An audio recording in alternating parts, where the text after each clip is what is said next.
Hello, dear Aries. How are you? Thank you for joining me here. This is Kathy from Divine Debut, and this is your mid-January of 2023. Wow, I got a glimpse of the Four of Swords there, and the Hierophant. Let's look into what's going on for you mid-January. They are mid-January readings, since it's been a very busy time. So we're looking this is a general reading, but we'll be looking at health, wealth, and love. Okay, with these three different decks. So for Aries, dear Spirit, what's going on for Aries? And I think I saw the Emperor. What's going on for Aries in the month of January? Remember that timing can be different. It's hard to pinpoint the time. So when you get to see this, obviously the message should be important for you. What's going on for Aries mid-January? Tower. You've got the Tower. You've got the Ten of Wands. The Three of Wands. The Two of Wands. So a lot of fire. You've got the Wheel of Fortune and the Two of Coins. The Two of Pentacles. So the general energy can be pertaining to as what you could see here, you've got the Ace of Cups, and remember the Ace of Cups is a new beginning, a possible new beginning. There is a Tower moment here. There's major change here, which is not an easy month for you. The month of January. Ten of Wands is very burdening. The Three of Wands says that you've been dreaming of something, fantasizing for something to come in. Some of you may have been just working too hard, but this Tower moment puts you in at a bit of a juncture. Let's see what your Karma Dharma is for the month of January. We've got the High Priestess. So Pisces comes up strong for you. You've got Jupiter here. Strong Martian energies. Mars is going to turn direct, your ruling planet, after so many months of being retrograde. It's been really heavy for you, and maybe you need to catch up on some things. It could be related to work, whatever it is that you're inspired and you're wanting to create. It will involve some sort of a decision that you're needing to make. Okay, there's some sort of a problem or a wound. You've got the key here. You've got the Two of Wands and the Two of Pentacles here. So it's like you're sort of going back at some point in January from the Three of Wands, where what it is that you're envisioning or dreaming of, those ships to come in after you've put in the effort. Remember that the Three of Wands is a card of return. So you've been bogged down with a lot. You're going through major changes here with the Tower. But there's some sort of an awakening that you're going through as well, which may not be easy. So it's like you're going back to the drawing board. So something that you've envisioned that you're hoping would come in for you in January maybe it's taken longer than what was necessary or what you hoped for.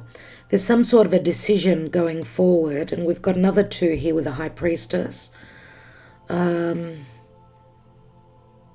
can also involve anything to do with the world. Remember that this is like the ship is coming in from across the seas. We do have the Wheel of Fate, which is probably, I would say more than likely, turning in your favor with Jupiter in your sign. The Wheel of Fate can speak to divine timing with what you were hoping to create. Now, remember that the Wheel of Fortune can also speak to expansion and growth, but it's also an ending of a cycle. It's like a culmination, some sort of a culmination, where something maybe that you were imagining, hoping, you were inspired to create. It could also be anything to do with spirituality. We know the High Priestess has that knowing, that deep knowing, very strong, intuitive connection, right? She's very connected, right? And remember, she holds the key. We've got another key here. There's something that there's some sort of an unlocking that you're going through. The Wheel of Fate brings in the change here. It's like we've got, it's as though we've got Uranus and Jupiter coming, the energy of Uranus and Jupiter. So being wired in, being on point, great intelligence, very high wisdom. And the outcome is the Two of Pentacles. So you're going to find yourself very busy as your ruling planet will be turning direct. You're going to find yourself very, very busy, multitasking here. I don't know if this speaks to working 2 jobs, putting in a lot of effort, very, very strong. We've got a very strong indication of decisions here, needing to trust your gut, trust your intuition on what it is that fate is bringing in for you. It holds great promise here, great promise. This is a very, very abundant energy. We see here that what you've envisioned, Jupiter is bringing in the wisdom pertaining to that. Remember, Jupiter is optimism. It's truth, it's clarity, it's wisdom, it's expansion and growth. So you've got the key. You've got the key within yourself. Listen to that higher knowledge. Look out for signs and synchronicities as well. Let's see what's going on with your health. As we said, health. Let's look at the health of Aries. Dear Spirit, please guide. And the health can be practical, emotional, psychological. What's going on for Aries?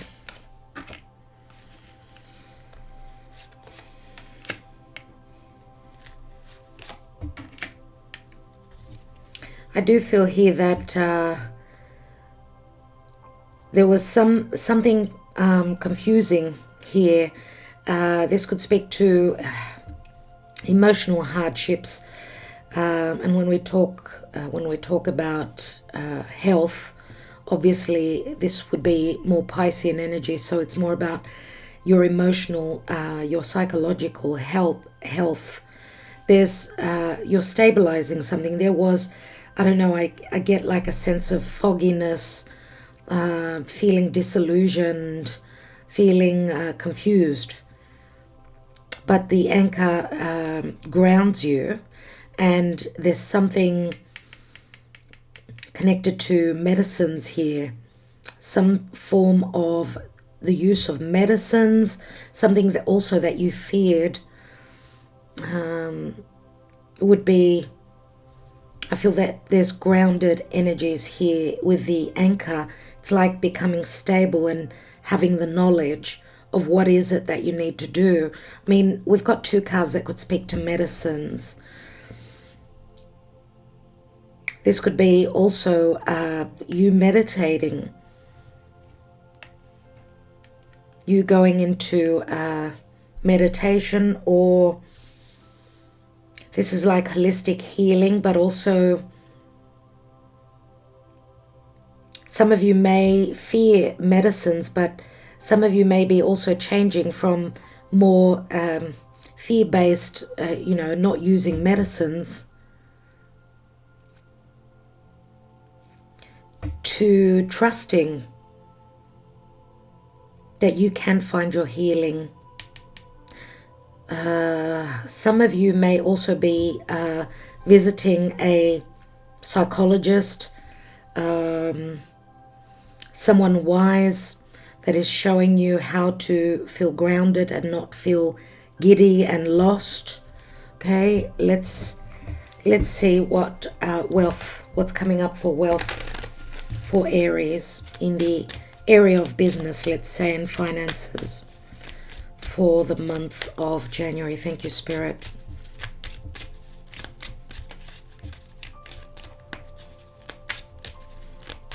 Also, for some others of you, this where your health is concerned, I remember that what's going on around us and in one's home, or where there's a lot of stress where business is concerned as well. Remember not to let the stress get to you. Be grounded. That's the best way to find, you know, a healthy mind leads to a healthy body. What's going on in finances, business? We've got a main male here. We've got a coffin. Some changes pertaining to a main male. This could be someone you are working with. Could be a Scorpio. There's unexpected income. The income could be quite large amounts. There's a definite change where business is concerned, where work is concerned. Remember, we've got Pluto here. So Scorpio is usually money that comes from another party, from a partner, from a loan, from a bank. There's unexpected income here, which I love to see. There's some changes pertaining to this main male, someone that is in your life, someone that you are connected to through business. Could be an earth sign, could be a Scorpio. This could also be some sort of money coming in, so a payback. I don't know if there's been some ending with a main male, someone that you work with, you collaborate with.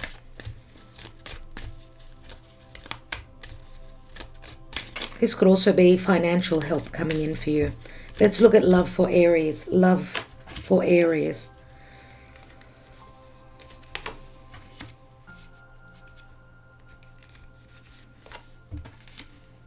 My goodness, dear Aries. Okay.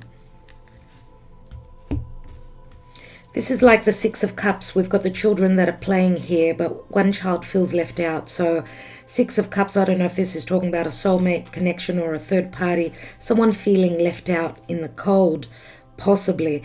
This could be a month of nostalgia, looking back to your past.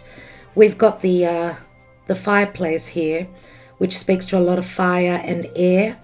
It's very strong fire and air energy here, which can be, it's like air brings, you know, makes the flame grow stronger.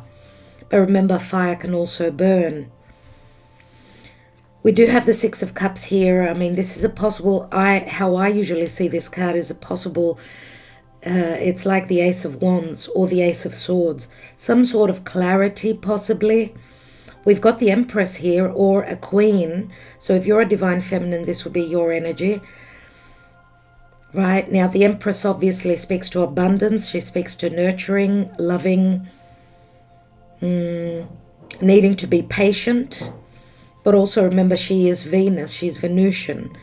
This is about loving, coming through as very, not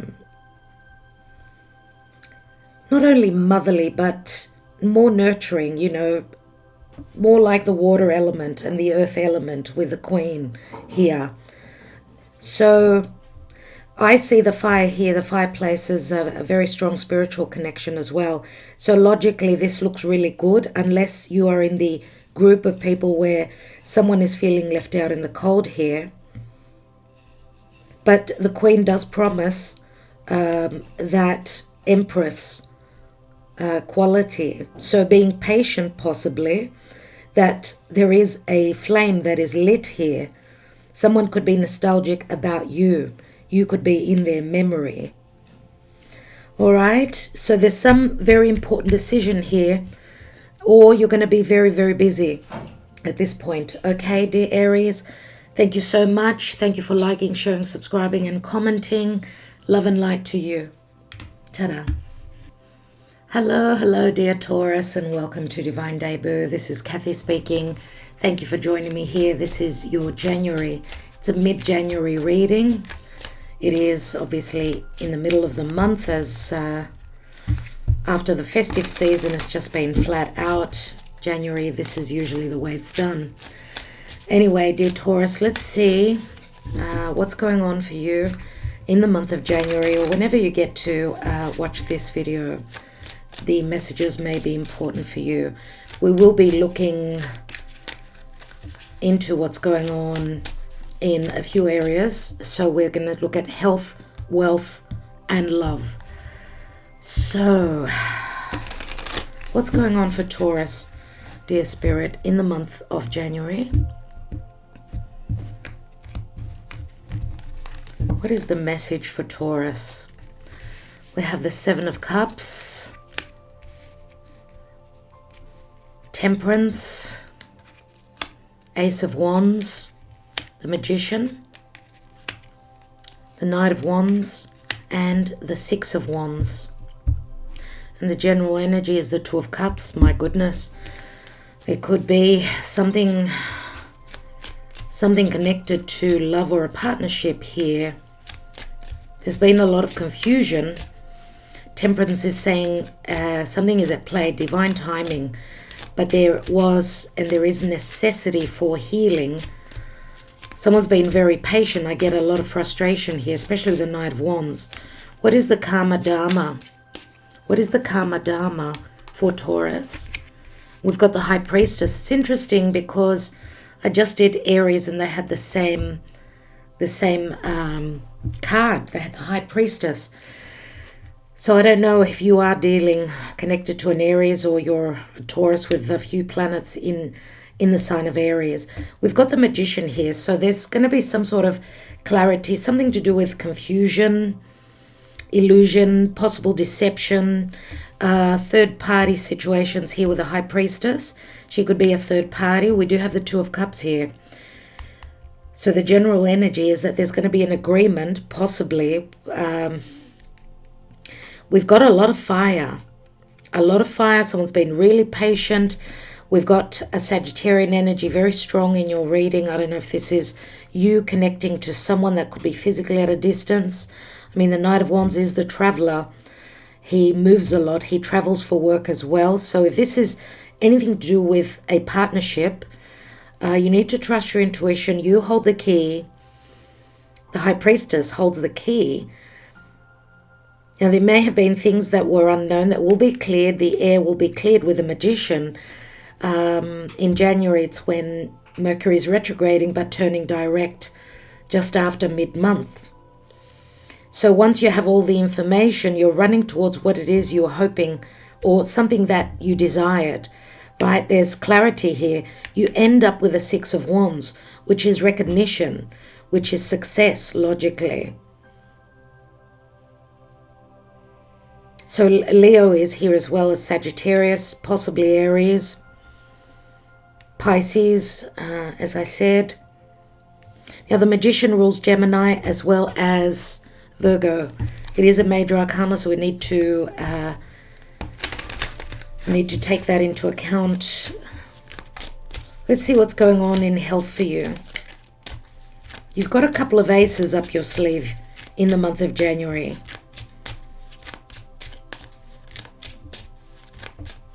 What's going on in health? In the area of health for Taurus, dear Spirit, in the month of January. We've got a divine feminine here. We've got a home. Oops, you got two cards here. We've got the fox and we've got another divine feminine. So it's interesting here. Very interesting. What I get from this is that there's a lot of pressure. High blood pressure. We do have a very fiery female here. Very much about, I don't know, money matters, love matters. I get high pressure here. What you're going to have to do is be smart, get grounded. Ask for help. Ask for help, I would say here. The fox is here, and the fox speaks to intelligent work. Work smart and not hold on to all the weight, the heaviness. I see that you do have quite a bit of pressure where work is concerned here. It could be in relation to a partnership. And I'm going to say also, if you are in a partnership for work, this is two people that are totally different. I mean, looking at the two divine feminine, she is more a fire sign and she's more an earth. So we've got fire or air and earth or water. This could also be you seeking advice from someone that is much more calm, cool, and collected. This could be a friend of yours, someone that is helping you here. So as I said, I get blood pressure here, high blood pressure. Seek some advice. Have some rest and relax. As I said, give some of the work away. Do not carry the heavy load on your own. Let's go on to finances and business and wealth for Taurus, dear Spirit, for Taurus.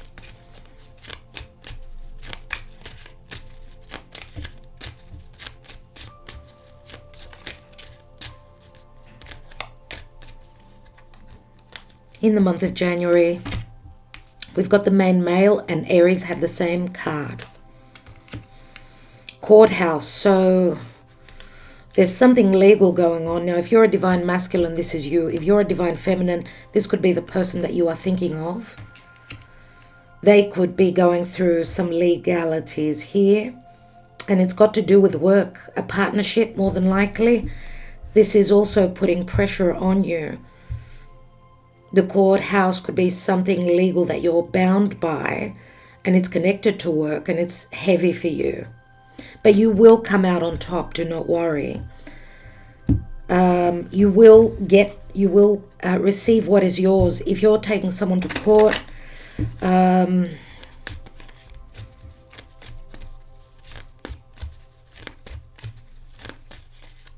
it says January, the month of January says keep on working. You will receive through your efforts. Okay? Maybe there's been some sort of an injustice. Let's see what's going on in love. What's going on in love for Taurus in the month of January? We've got the safe. Wow, we've got the bride here, the virgin, the pure, wedding. Oh my God, and we've got a wedding here. Very, very interesting indeed, dear Taurus. Okay, the safe.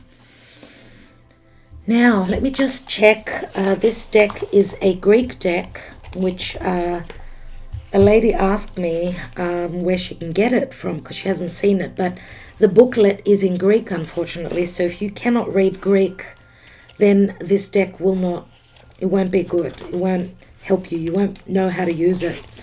So the safe obviously speaks to earth, cycles, and finances, also values.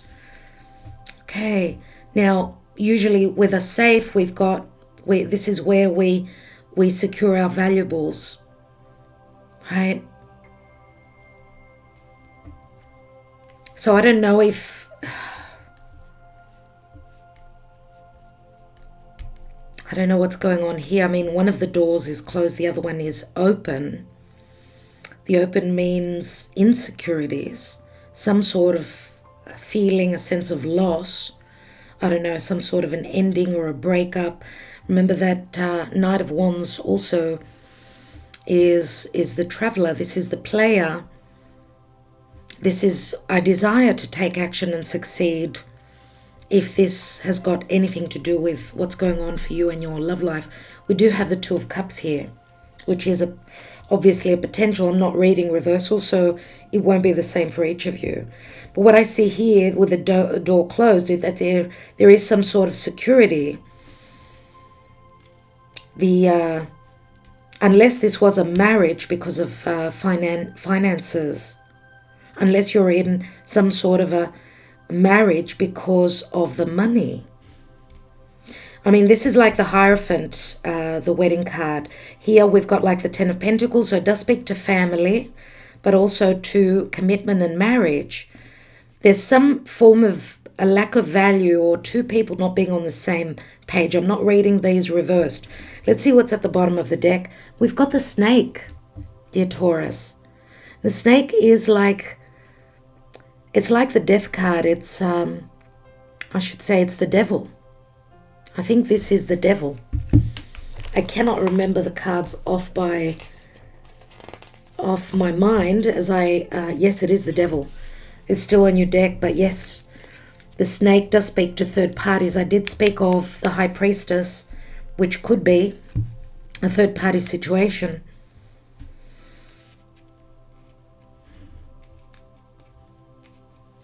I don't know if some of you are coming out possibly of a possible divorce because you are connected to someone spiritually, someone else. I don't know if it's through social media, if you're at a physical distance, possibly. Remember that the Hierophant does speak to commitments, marriage, but remember the North Node is in your sign. A lot of fated karmic events are playing out for you and in your life. But this could also, as well, speak to some of you that are going through divorce. You're hoping for another commitment, right, with a third party, someone that you met after, someone that's in the dark, someone that's not showing up, and you do have to divine feminine here. So as I said, fire, air, earth and water, either this or that. So nevertheless, I mean, this is a very, very lucky card, or it's a possible marriage to someone that's very grounded, someone that's very pure and real, and not like the devil here. The devil, remember, speaks to karma, it speaks to fears, it speaks to unhealthy connections, commitments, and hard work, and a lot of karma. Yeah, we've got the doctor here, which speaks to healing. This is like needing to go through some sort of healing, emotional, psychological. That's the number 5. I think that's like the 5 of Cups. Let me just check for a second. Yeah. Yes, this is the 5 of Cups and the 5 of Pentacles. So like feeling left out in the cold, not being on the same page with a love partner. They do say, you know, fake it till you make it. I do feel that something was built on finances, so on unstable ground, possibly. So there's great promise, though, here with a Hierophant for a new, more virgin-like, more pure, possible long-term connection, relationship, dear Taurus. So I hope that that helps. Thank you so much. I am wishing you all the best for January. Thank you for liking, sharing, subscribing, commenting, and being here. Love and light, dear Taurus. Talk to you soon. Hello, dear Gemini, and thank you for joining me here. This is Kathy from Divine Debut. Let's see what's going on mid-January, or whenever you get to view this video. January is a very busy month, always after the festive season. So I usually do it like this, just getting a message out to you. I hope that you've watched the yearly readings for each sign, for your sign. Let's see what's going on for Gemini, dear Spirit, in the month of January, or whenever the message is relevant for you. Gemini, dear Spirit, thank you. We will be looking at health, wealth, and love, and generally through this deck. What's going on for Gemini? That card wanted to come out. So you've got the Knight of Coins, Virgo, Taurus, Capricorn, slow and steady movement towards something. You're stabilizing something. I don't know if this is a marriage. This is working really hard to stabilize something. Could be connected to business. It could be a new beginning, new home. This is like strategic Virgo energy as you're putting in those foundations. And this is something, a new beginning where love is concerned, or something that's making you very happy. Another Virgo card, Eight of Coins. Now, Gemini, you share a lot with Virgo as you are ruled by Mercury, and as so is Virgo. But we see strong earth here in your reading. Now, Mercury is going to turn direct after the 18th. So, and obviously with Mars retrograding in your sign for so many months, it will be the green light, all systems go. So there's something connected to work here, or just being very much about the details here. Doing that Virgo thing, right? Oh my goodness. 2 aces, dear Gemini. This is beautiful. Ace of Pentacles, a great potential here for money, prosperity, a new home, a new connection, a new romantic connection. Something that we've got water and earth. Very recessive, very feminine yin energies here. But something maybe that you dreamed of could now, I mean, this could also be a contract, possibly. This is great promise. You've got 2 aces. Will you take advantage of those? The potential is here. We've got the King of Swords. It's like signing on the dotted line. King of Swords is clarity. It's intelligence. It's legalities. It's paperwork. And you've got 3 aces. What can I say? Gemini, I'm so excited for you. Ace of Wands is like having the light come on. This is great inspiration. This is great passion. Creating something amazing. Absolutely gorgeous. You will have good news with the King of Swords, I would say, more than likely, in the month of January. Let's see what's going on.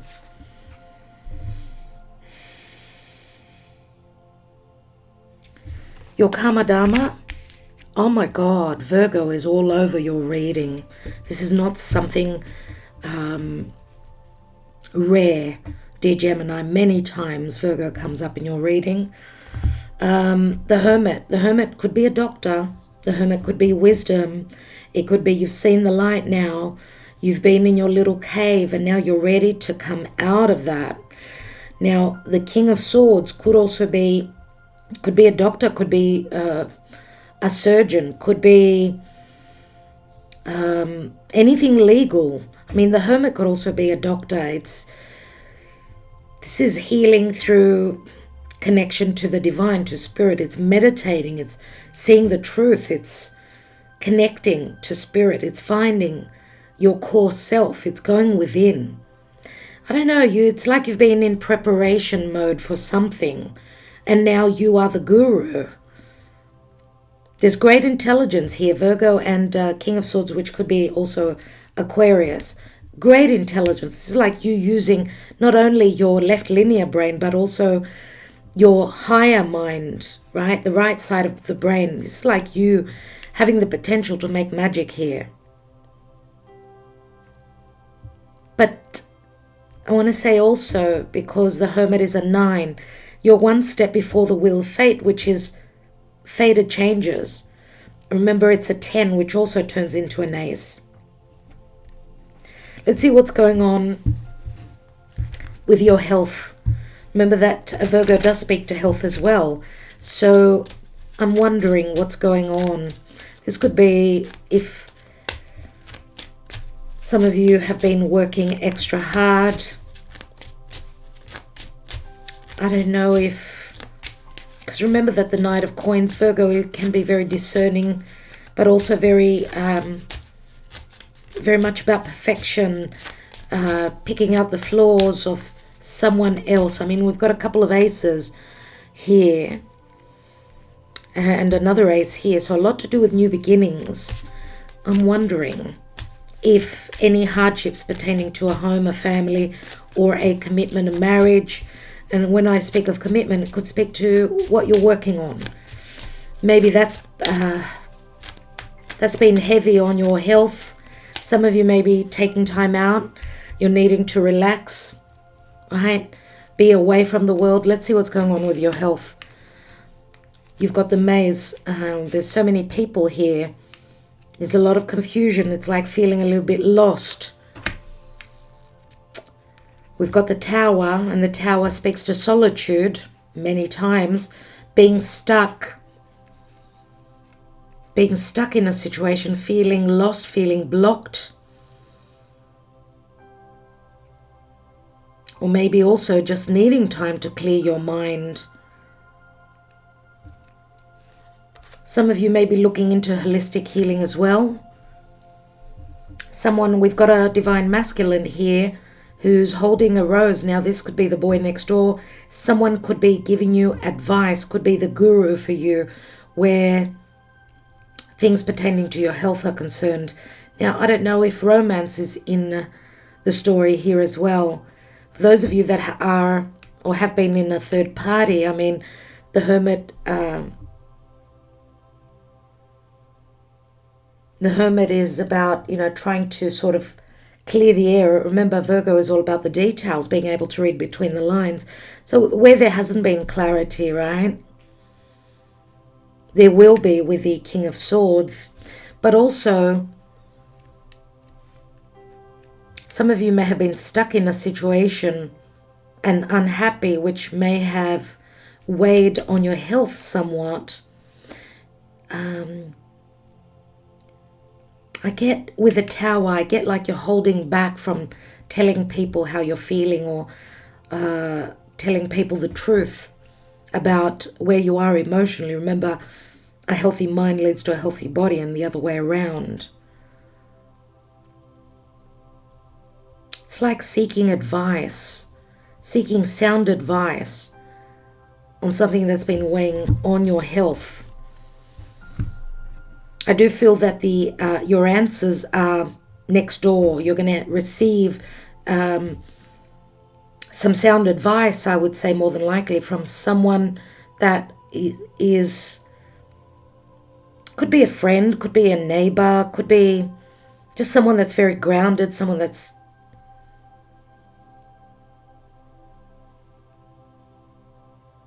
maybe that was not so significant for you. I get with the divine masculine here.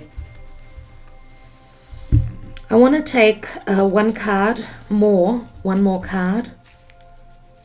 I want to see what that Tower is about. Don't worry, all will be well. You've got the messenger. The messenger is here. I did speak about sound advice. This is like, you've got an ace. You've got an ace. And this is like taking action towards and having lots of communication pertaining to anything that you've been confused about. And I don't know if whatever it is that's your feeling is not 100%, this could also be something connected to the family, to your past, I get here. I do see support here, so do not worry yourself. Let's look at wealth. So wealth obviously could be business, money, work.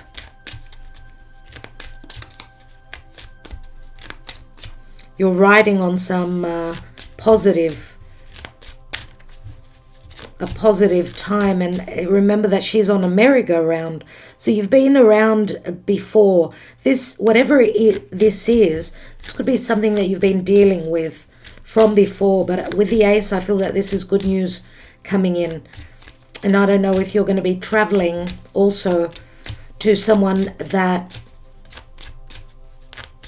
maybe you have been advised they're very good for what it is that you're needing fixed. Let's see what's going on for Gemini in business. We've got sudden wealth and 777. It's like a portal opens for you. There's a new partnership here possibly. And great fortune. Oh my God. Please do not forget me when you become rich and famous, dear Gemini. You've got the Wheel of Fortune here. Changes where business is concerned. Changes where your money is concerned. You're hitting it. You're striking it lucky. I would suggest having play some lucky games. I don't know. Buy a lottery ticket or something like that. This would be more the casino, and I'm going to say if you're going to try your luck, please do not overdo it. Say I'm going to spend this much and that's it. But I do see here that it's more than likely that you may also feel lucky with a new partnership, possibly a new project, could be. Maybe you're meeting someone that you will feel very lucky, that could bring you a lot of abundance, could bring a lot of value if you're an entrepreneur. Great fortune, my goodness. And with so many aces, Gemini, I love this for you. Let's look at love for Gemini. I'm wondering if it's a Sagittarius, Cancer, could be. Could also possibly be a Libra or a possible Taurus, I would say. What's going on in love for Gemini? Oh my God, sneaky things, third parties, worries. This is like the Seven of Swords. Here, this is like the High Priestess. It's the Star. Something that was unknown will be shown. There's inspiration, there's hope here, there's a wish fulfillment. But something needs to be aired, needs to be known. Maybe also a possible, I'm going to say third party, leaving. I'm going to say a third party, possibly. It will not be the same for all of you. This is the Seven of Swords.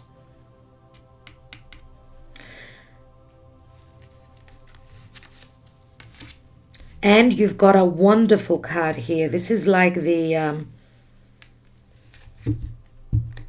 this is like overcoming any challenges at all. See how the Horseman is passing over the blockages here, the obstacles. Let me just check because I cannot remember exactly, but it's a very positive card. I think could be like the Six of Wands. Let me just check number 12. It's the Strength card. It is the Strength card. So being under control, controlling yourselves, and it is the Strength card, which can speak to a strong, passionate connection as well. Feeling confident with some news, possibly. Maybe there was worry about this because there were things that were unknown, but the Star will bring you the clarity. Let me just check the Star. I know it's the High Priestess. The High Priestess could also be a third party. Number 26. Could be a spiritual connection. And yes, it is the High Priestess, and it's also the Hermit. So it does speak to the Hermit, and you do have the Hermit here. Some of you could be connecting with a Virgo, I suppose. Remember, the High Priestess could speak to third parties, but you are overcoming. Okay, there's a very... it's a card of I can manage a situation. I have got the strength. I will find the ability to overcome any obstacles. And the obstacles could also be a past marriage, right? Anyway, dear Gemini, I will leave it there. I'm wishing you well, all the best. Love and light. Ta-da. Hello, dear Cancer, and welcome to Divine Debut. Thank you so much for joining me. This is Kathy here for your mid-month of January 2023. Now, you may watch this even in February. See how it works out for you. I do feel it's more important when you actually listen to the reading that the messages may resonate more for you. And remember, it's a general reading. So, dear Cancer, let's see what's going on for you. We will be also looking at health, wealth, and love for you.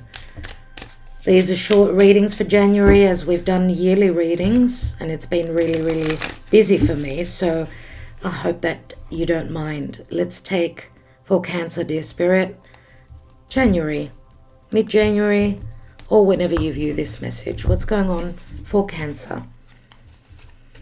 Two of Cups. Well, what a way to go, dear Cancer. The Queen of Cups. The Wheel of Fortune. The Eight of Cups. The King of Cups. And the Eight of Swords. Lots of blockages pertaining to matters of heart. There's some sort of a truth. Some sort of a truth. Or something that was not spoken of. There's great confusion here about matters of heart. about a soulmate union. This could be a marriage union. There are blockages here. We are looking at so much water. Two of Cups, Queen of Cups, King of Cups. Now they usually belong together, right? But we've got the Eight of Cups here and the Eight of Swords. And the Wheel of Fortune, which brings possible endings. We've got the Wheel of Fortune. And I'm going to say obviously here, Two of Cups is a soulmate union. But Queen of Cups, yes, we know she's very nurturing, loving, psychic, compassionate, all those beautiful things. But remember, I'm not reading reversals, so there may have been some deception here. We've got strong Pisces, strong Pisces. We've got Scorpio, all the water signs here, and Sagittarius is very strong. I don't know if there's, we've got Three Cups here, and then the wheel changes. We've got the Two of Cups and then the Eight of Cups. Someone is wanting to leave an emotional situation or relationship to head towards those Two of Cups, but their perception is that I cannot do this. Remember the King of Cups and the Queen of Cups, they've got very fluctuating emotions. Their emotions are up and down and around and around. Dear Cancer, you are an emotional sign. And you need emotional security above all. What's the general energy? You've got the Fool card, so there's a new cycle. Some of you may be feeling the Fool. There may have been deception here. I don't know. We've got Aries here as well. So let's see what the Karma Dharma is. Pisces and the Hanging Man. So this may be talking to the Pisces Aries season. We know that the Hanging Man is sacrifice. It's sacrifice, and it's also possible love affairs, secret love affairs.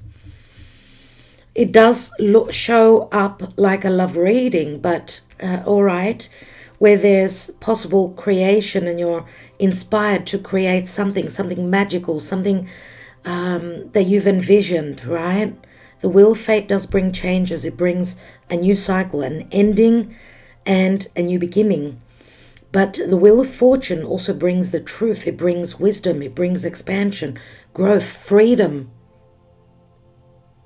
So it can speak to endings. It could speak to possible separation, divorce, a severing of a tie, a severing of a union, of a partnership. What I get here with a Hanged Man is someone who's sacrificing a lot. They wear those rose-colored glasses. This is Neptune. And then we've got the Fool, which is Aries. Aries is I, me, my. So more inclined towards the individual itself. So maybe in a partnership or in a relationship or something, someone was more giving than the other. And this is what the worry is with the Eight of Swords. But this is our perception of feeling blocked. And I'm going to say, dear Cancer, you need to run with your heart. Okay, listen to your heart. Your heart does talk to you. We do have 10 Cups here, which could be bliss, but it could be an emotional ending. And maybe these two are meant to be together. Maybe someone is meant to go on that new emotional journey. But right now, there's still possible blockages here. Let's see what's going on in health.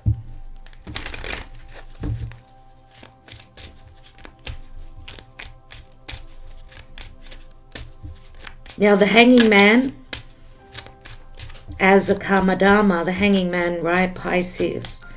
But, Pisces can also speak to, like, feeling blocked, feeling as though you're going to lose your mind.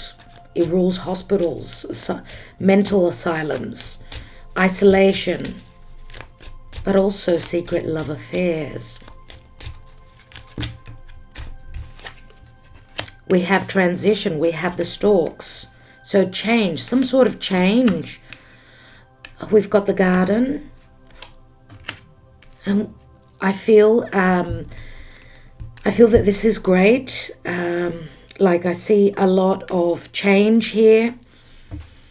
I don't know if physically some of you are on the verge of a possible movement, moving, transitioning. I mean, it's like you've been hoping and yearning for a new cycle of health, being happy in health. We've got the garden here, and the garden is a beautiful card, right? It speaks to, you've got the support of others, and the fish speaks to abundance, but I mean, the fish, remember, it is abundance where finances are concerned, but it's also, I mean, it can speak to wealth, a wealth of health here, but it can also speak to a little bit of confusion, dizziness, feeling a little bit of a loss of your balance, I get here. I don't know if this has got to do with problems with your eyesight as well.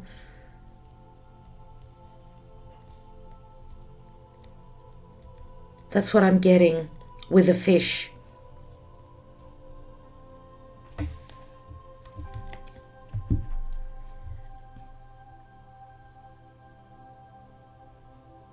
We see like a new cycle beginning. You're in a transition towards happiness and feeling abundant, feeling good. I don't know if some of you need to be close to water.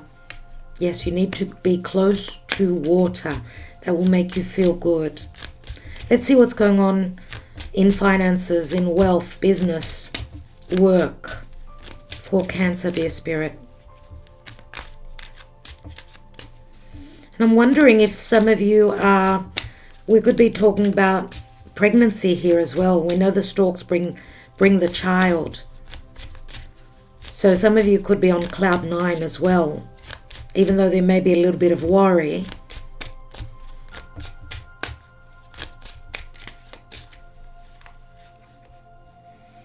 And I get birth in a bathtub. Now, this would be a message for one of you out there. What's going on where wealth is concerned? The main male keeps showing up for most of the signs. Now, if you're a divine feminine, this is the person you're thinking of. This could be someone you work with. We've got a message. This could also speak to a new contract, a possible contract. There's communication here, and we've got an official person. Something is official. This could be a communication of a possible decision that a male, someone that you know well, is making. And we've got the official person, which reminds me of the King of Swords. Someone who wears a uniform or something is official. There's some sort of a new path opening up, or choices, a choice for an ending or a new beginning or a new partnership.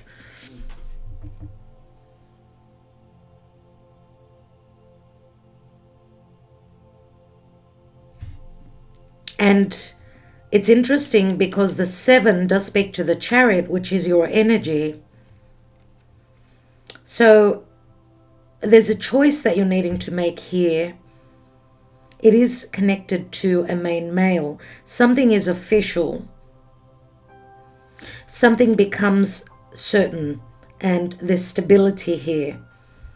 But there are choices here. There are great opportunities too, where work and wealth is concerned. I don't know, some of you may be needing to pay for some legal, a legal contract, something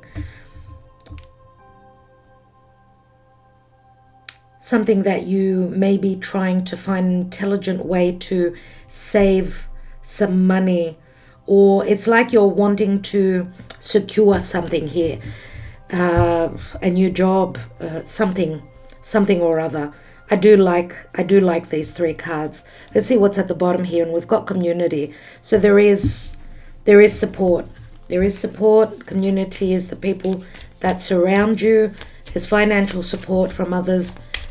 For those of you that have possible issues where finances are concerned.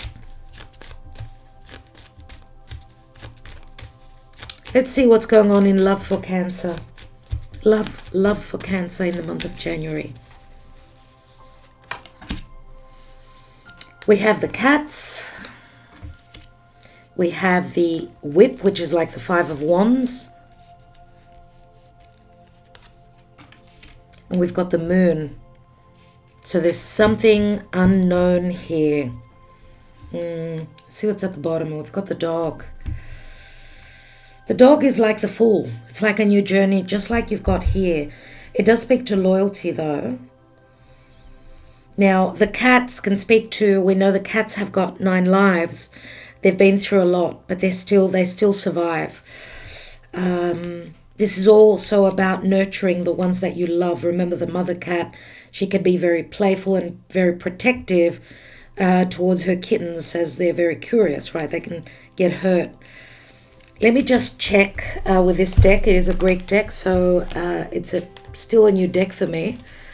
So I just want to check what card this speaks to. It's a Greek deck, so some of you have asked already about it. If you are not Greek, this will not serve you. So this is like the Hanging Man. Wow. Yes, that's right.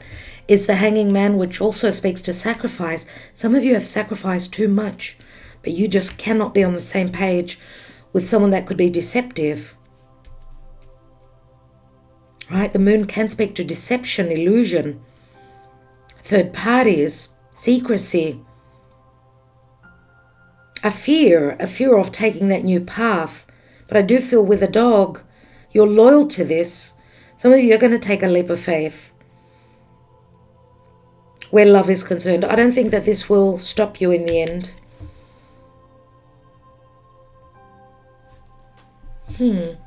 I do see a lot of arguments here. It could be in relation to children, for those of you that are in marriage, in a marriage. You're not totally on the same page. There's anger and there's frustration here. You know, the cats can also be very sly, remember. Can be quite sneaky. There's a lot to do with the mother. I don't know if a third party is a mother here. And the Moon, you are the Moon, right? Yeah, we see that here, this is like the Two of Cups, and you've got the Two of Cups. Someone is loyal to a possible new beginning. Someone wants a new beginning. There's romance here. And the romance could be with a friend as well. A lot is promised, a new path. I just want to take one card on the Moon, just to give you a little bit more clarity. In my time, I said 111. You've got the Sun, so don't worry, all will be well. The Sun will show you, will light your path moving forward, even though some of you are going to overcome the fear of taking this new path, and you will. And that this new path will bring you clarity, happiness, and healing. All right? So remember again to be confident about what your higher self, what your psyche is telling you. Follow your heart, dear Cancer. All right, I will leave it there. Love and light. Thank you for liking, sharing, subscribing, and commenting, dear Cancer. Much love. Talk soon. Hello, dear Leo, and welcome to Divine Debut. This is Kathy speaking. Thank you so much for joining me here. This is your January reading, your mid-January. These readings for January are late, as I was busy doing the yearly readings for all signs. You can get the link beneath. We are looking generally into January. So we'll be looking at all areas. So we've got health, wealth, and love as well that we'll be looking into. Remember, these general readings, they may not resonate for all of you. So Leo, let's see what's going on in January. What's showing up for you?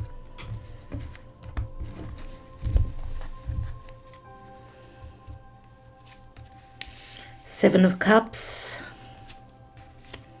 Queen of Coins, Queen of Pentacles, Two of Coins, Knight of Coins, Ace of Wands, and Nine of Cups. The general energy is the Four of Cups. So we've got a fair bit of water and earth, a lot of yin energy. Okay, so the month of January, there can be some confusion. Pisces comes up with the Seven of Cups. We've got strong Virgo energies, or Earth, Virgo, Capricorn, Taurus. We've got a Queen of Coins here, which could be an Earth sign or someone that's acting very grounded, very stable. Queen of Coins is the minor arcana of the Empress. So I don't know, dear Leo, if you're on the cusp with Virgo. Queen of Cups is someone dependable, someone that is very motherly, that nurtures, loves, and provides for others. So I don't know also if this speaks to any matters pertaining to motherhood. Queen of Coins could also be money matters. Some of you could be trying to stretch your money. I mean, Knight of Coins is slow, strategic, forward momentum. There could be also a lack of confusion pertaining to your finances in your home. We've got a Four of Cups. Fours always speak to home. Now, there's something that you desire here, something that you will awaken to. I don't know if you've been in this energy of the Knight of Coins, which is about strategy, long-term planning, taking a step at a time. We know that the Knight of Coins is very slow, very slow and sure of the outcome. And of course it can speak to money matters or anything to do with stability. We shall see. Four of Cups is usually second chances for me, or so it looks like someone's putting in a lot of thought whether they will accept this cup. So there may have been emotional lack of happiness or boredom, or not being emotionally happy and feeling sound. But you do end up with the Nine of Cups. You go from the 7 to the 9.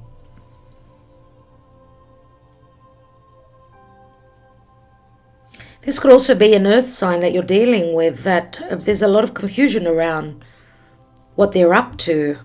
They could be someone that's very busy, needing to make an important decision, but there's slow and strategic movement forward towards something that one wants to create here. Someone could be putting in extra effort as well, hoping for second chances. Three of Swords, you've gone through some sort of a disappointment, dear Leo.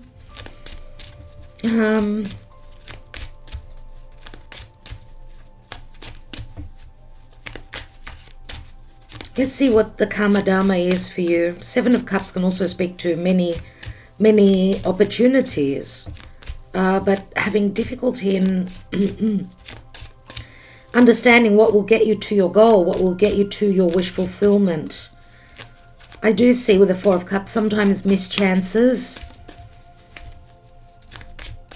or not knowing if you will be emotionally happy in a situation that maybe you've been putting extra effort in. I don't know, even if you've been doing the extra work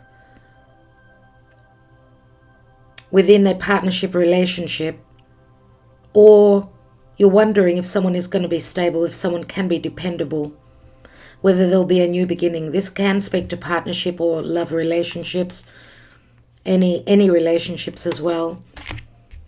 The Moon. So there's a lot of doubt here, a lot of doubt with the Moon. There's a lot of things that are unknown for you. The Moon, of course, speaks to the home. It's the, the Moon rules the fourth house of Cancer. It can speak to the past connections, anything connected to the family as well. Also subconscious fears about not getting to your wish fulfillment. It's like something becomes clear for you. And maybe you're doing the Virgo thing where you're taking baby steps towards what it is you're hoping to create, to begin. Remember that the Ace of Wands is a potential. It speaks to a lot of passion, creativity. Let's see what's going on in your health for Leo in the month of January, or whenever you get to view this message.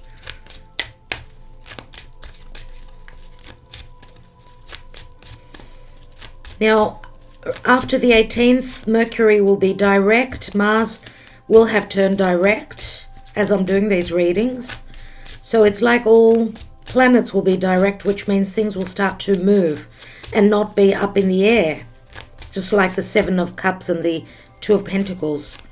Something is promised that after the work, and he's got two pentacles. One shows Jupiter, which is Zeus. The other one is Capricorn. Jupiter in Capricorn. Needing to believe that you can get to the top of that mountain. What's going on in the area of health for Leo? We've got the magnifying glass. Again, looking very closely at details. This again is Virgo. But I don't know if the clarity will come through from Spirit. Pay attention to signs, synchronicities. It's a 44. You are looking at something closely. There could also be fears. Some fears pertaining to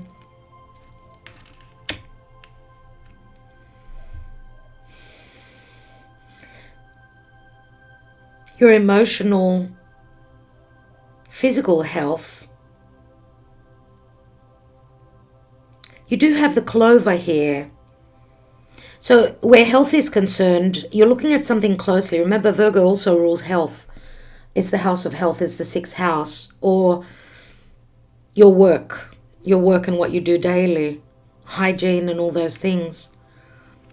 You're looking closely at something. Some sort of a, I don't know, sign of synchronicity. Something will come to your awareness in health, which the clover speaks to luck. So it's like something,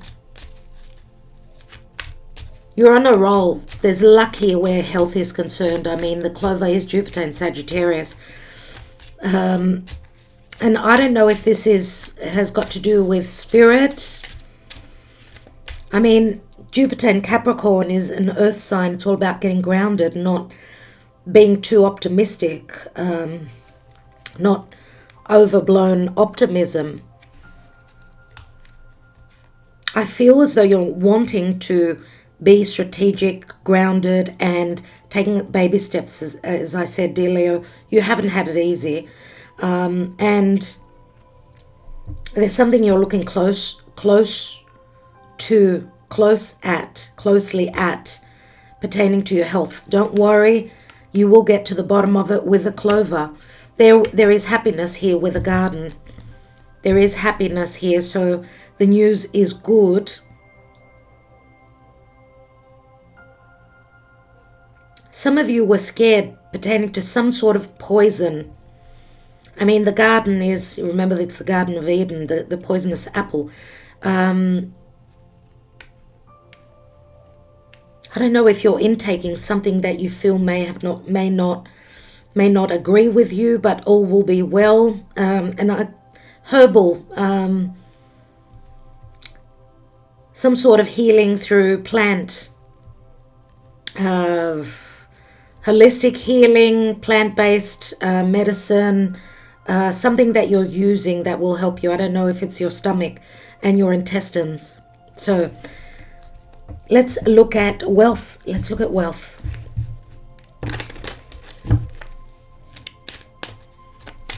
Wealth, work, finances, right? Oh, wow. Okay.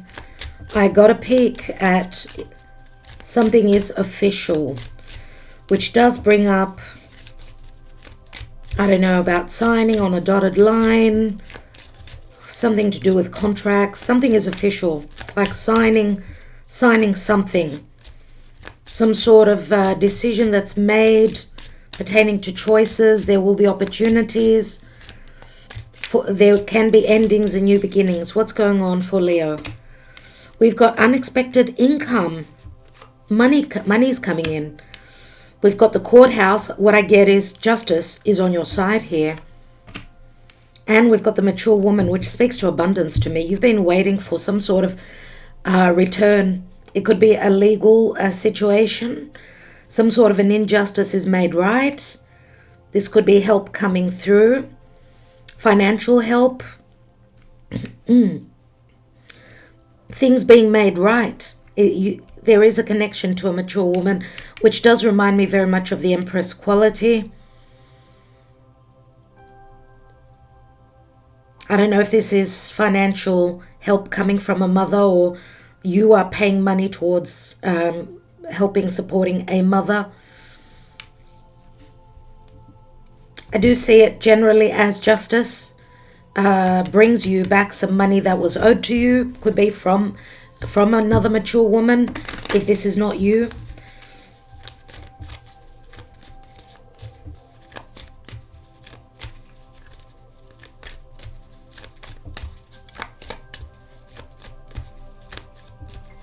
Anyway, this is financial help. It could be from a Libra, it could be from a Taurus, could be from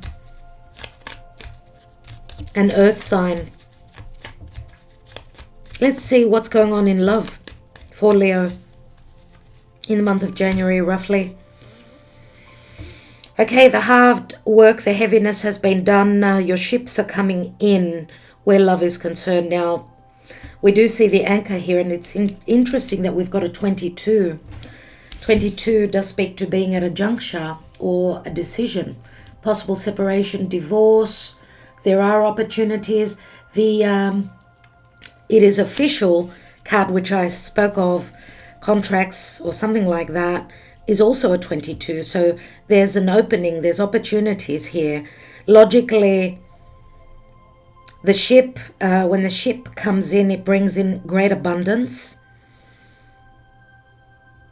Now, this card can speak to the Ten of Wands. You've been carrying something very heavy, but you're getting to your goals. Now, this could also speak to someone else having made a choice pertaining to marriage, which will give you the, how can I say, the opportunities. Now, this is a Greek deck, which is not easy to get to. If you cannot understand Greek, then there's no point in purchasing this. I have been asked, so that's why I'm mentioning this. Now, the anchor is like the Three of Wands or the Ten of Wands. So I don't know also if you are not dealing with someone that could be at a physical distance. Three of Wands could be a love triangle. Right? My goodness. You've got the... this is like the whip. This is like the Five of Wands. So lots of fire. Lots of fire. Fire can be created, but it can also burn. We do see an argument here where love is concerned. The divine female has her back turned to the divine male, masculine. Feels like there's some sort of regrets. The divine masculine has done something. This could speak to conflict, a lack of happiness, disagreements. Let's take one more. Okay. We've got the fox here. Now the fox speaks to sneakiness. It's very similar to the Seven of Swords. What it's saying is, where there's been deception, usually the fox would be stronger than a rooster. Remember, the fox wants to go and eat all the hens, the chickens. But the rooster is here. He's aware of the danger. And he sits on higher ground than the fox, and the fox is exhausted. So I would say that the rooster, which is all about protection, protecting a home, being protected spiritually, emotionally, whatever that is, we do see that the rooster has the upper hand here. And what this card says is stay on track. This also says that someone gets caught out. Someone gets uncovered. And it also speaks to intelligence. Remember the baby steps I was talking about with the Knight of Coins, where you get to your wish fulfillment. That's what I get here. And we've got like the Two of Cups. This is the bouquet. So there is an emotional connection here where love is concerned. There's an offer that comes through. Maybe this is something that you've been waiting for forever. You having stayed on track even though there was conflict. In the past, there was happiness and possibilities here. The heaviness leaves. You've got the Nine of Cups here, dear Leo. So expect someone to come in, maybe also offer an apology here for having done some wrong. There are regrets from your person. All right. Thank you so much, dear Leo. Thank you for liking, sharing, subscribing, and commenting. I am wishing you well. Namaste. Hello, dear Virgo, and welcome to Divine Debut. Thank you for joining me here. This is Kathy speaking and bringing you your January, mid-January reading. You can take it as a January reading. The message will be important for you when you get to view this, and take the messages with a grain of salt. Remember, these are general readings. They are late since January is a flat-out month, so is December. I have done yearly readings for all the signs, so this is just me trying to catch up and give you a little bit more clarity on January. Let's see, dear Virgo, what's going on? What could possibly be playing out for Virgo? We've got health, wealth, and love. Health, business, finances, and love that we'll be looking into as well, dear Virgo. Thank you for liking, sharing, subscribing, and commenting. What is showing up for Virgo, dear Spirit? Virgo, and January 2023. What are the main messages for Virgo? Page of Coins, Six of Swords, Five of Swords, Page of Swords, a lot of air, Queen of Coins, which just showed up for the Leo reading as well. The possible outcome, oh my goodness, Virgo, oh my goodness, Virgo. There is something going on here. There's some sort of a heartbreak, a disappointment here. It could be third parties. There could be conflict, harsh words. You go from the Six of Swords. You're transitioning towards the Five. We do have the Page of Swords here, so we've got a couple of pages. Now, of course, I'm not reading reversals. Let's see what the general energy is. We've got the Four of Wands. So, just wanted to mention that I don't know if you've watched the Leo portion, but Leo did get a card from here, which I said was the bouquet, which is like the Two of Cups, but it also stands for the home, a marriage. And they had, as Kamadama, they had the moon. So I don't know if there's some deception, some possible deception, third parties, challenges, conflict within a marriage, a partnership, a family. We could have two children here.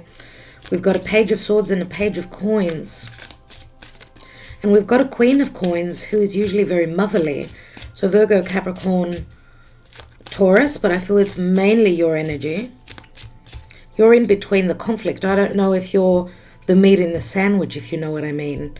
I don't know if others are in conflict around you and you're wanting to stop this.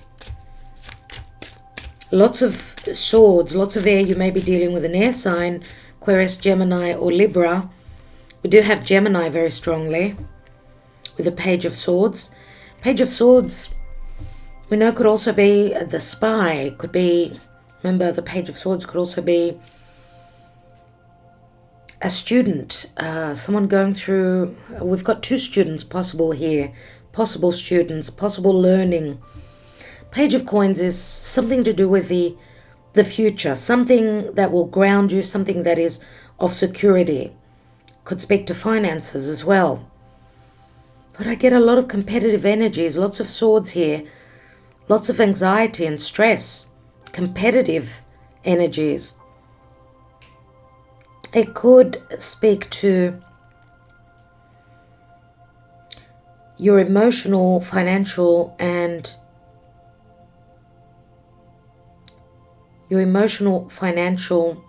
psychological stability. Could be rocked in the month of January. dear Virgo? What's your karma dharma? We've got justice. Libra. Libra, which speaks to relationships, obviously. Relationships and partnerships. Oh, dear Virgo, your ruling planet turns direct on the 18th. Mars turns direct on the 13th, 12th, 13th. So it's like the green light, like all planets are moving direct.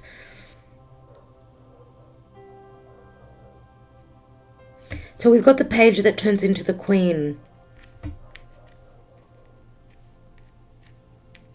The mother and the child. A mother and a child. We've got the Page of Swords, which shows 2 swords here, 2 daggers, and here we've got 3. It can speak to a decision.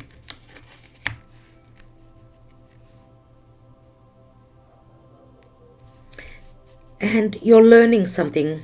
You're finding something out. It could relate to legalities. I don't know if you're dealing with another earth sign or another air sign. You may be finding out about someone that's going through this. Going through something legal, could be a legal separation. There's the Ace of Pentacles, which could speak to a marriage. Or someone's financial stability. I do want to take just one card on the 3 of Swords.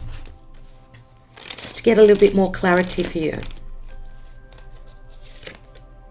And we've got the 8 of Wands. 8 of Wands is messages, love messages, flight, travel.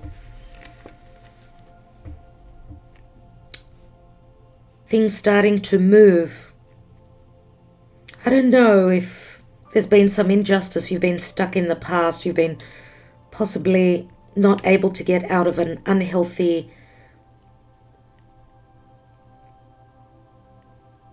poison-tongued relationship. I do feel with the 5 of Swords you're hearing things that you don't want to hear. We've got the 5 and the 3. This 3 of Swords obviously could speak to a third party situation. Finding out something that will break your heart. It could be connected to a mother and some arguments. Could be in relation to family. I mean, these could be siblings. And it could be something that is at a foreign place from you, where you reside, where you live. It could be at a physical distance with the 8 of Wands. I don't know if this also speaks to a lack of communication. Again, we've got the 6 of Swords, which is usually moving over water, transitioning. This could be related to the past. Something that broke your heart will start to now show up. I mean, the 4 of Wands does speak to stability, possible long-term, a possible commitment, even where business is concerned. It's security. 8 of Wands is things starting to move. Lots of messages also. Let's look at your health. Let's look at your health, your physical, emotional, psychological health, Virgo, in the month of January. You're crossing over a bridge. We've got the bridges here. Choices. Going through some hardships here. But the star comes through. There's healing. There's hope. There's inspiration for the star. The star is a card of hope. It's a card of a wish fulfillment. Let's see. Let's take one more. And, oh my goodness. Okay, you've got the star and the sun. There's some news that you get through social media, through anything written, sent to you through email. The sun does speak to clarity and health. The sun and the star, they're both stars. The stars are shining for you in that area. Now, Leo, of course, speaks to the heart. I don't know, the star is Aquarius.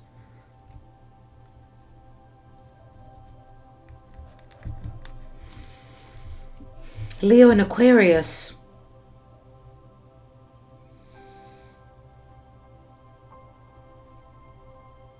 The good news could come from others.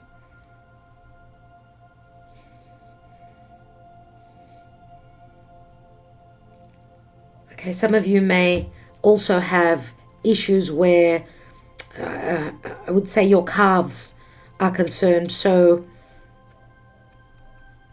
something to do with your lower legs here.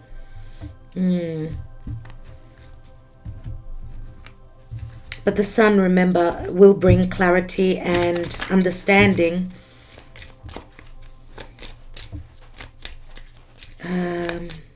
Something wants to come through here. It's just not coming to me right now.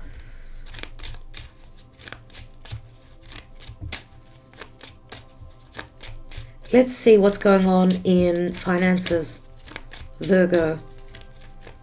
Something to do with finances. Remember that Aquarius is the water bearer, being close to water, emotionally connecting to friends through social media, getting out there. Share your any issues that you've got with others. This will help you, your heart. This will help you emotionally. And remember that a healthy mind leads to a healthy body, dear Virgo. Let's see what's going on in finances and work. We've got marriage, the main female, and we've got the child. This could be a new partnership, possibly. The child speaks to newness and something very happy happening for you. Now, the main female, if you're a female, then this is you. If you are thinking of another female, then this could be another female, which is very childlike. This could be a partnership. There's some sort of a contract here.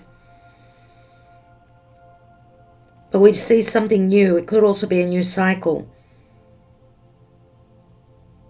The main female holds a rose.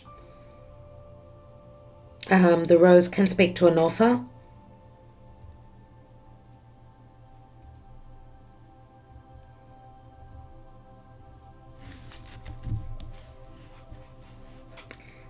Remember that the child brings lots of happiness. Yes, this could be a new project for others of you that you are signing on the dotted line. This is a contract that you are undertaking. I want to take one card on the main female. And we've got the thief. I was thinking of the rose. You know, the rose has got thorns. I don't know if this is someone that's supporting you or someone that you cannot trust. I would say more than likely this is someone that's supporting you from...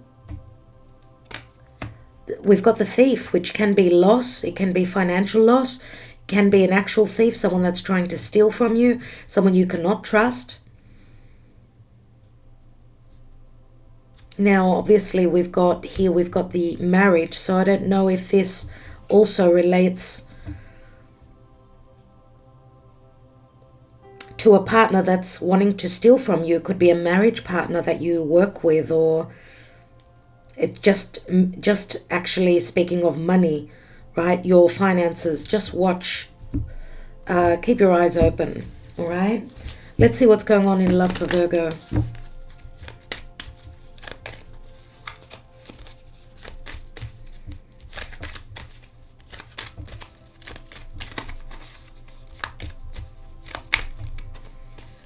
The thief can also speak to a lack of trust. So if you're bringing a new partner on board and they're very childlike, I think that you should look at that, Virgo, and not be untrusting. Give them the benefit of the doubt. Let's see what's going on in love for Virgo in January. We've got the broken mirror. This is like the death card. Something has ended.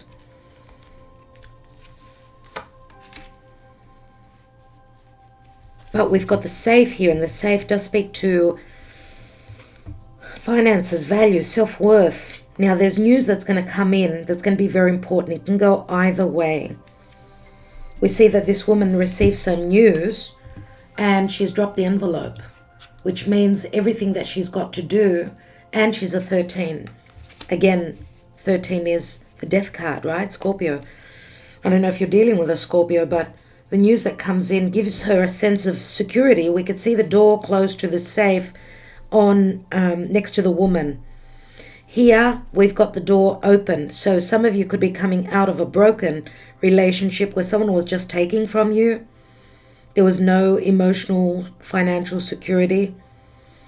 The safe is a number 36. I just want to see something within the booklet. This deck is a Greek deck.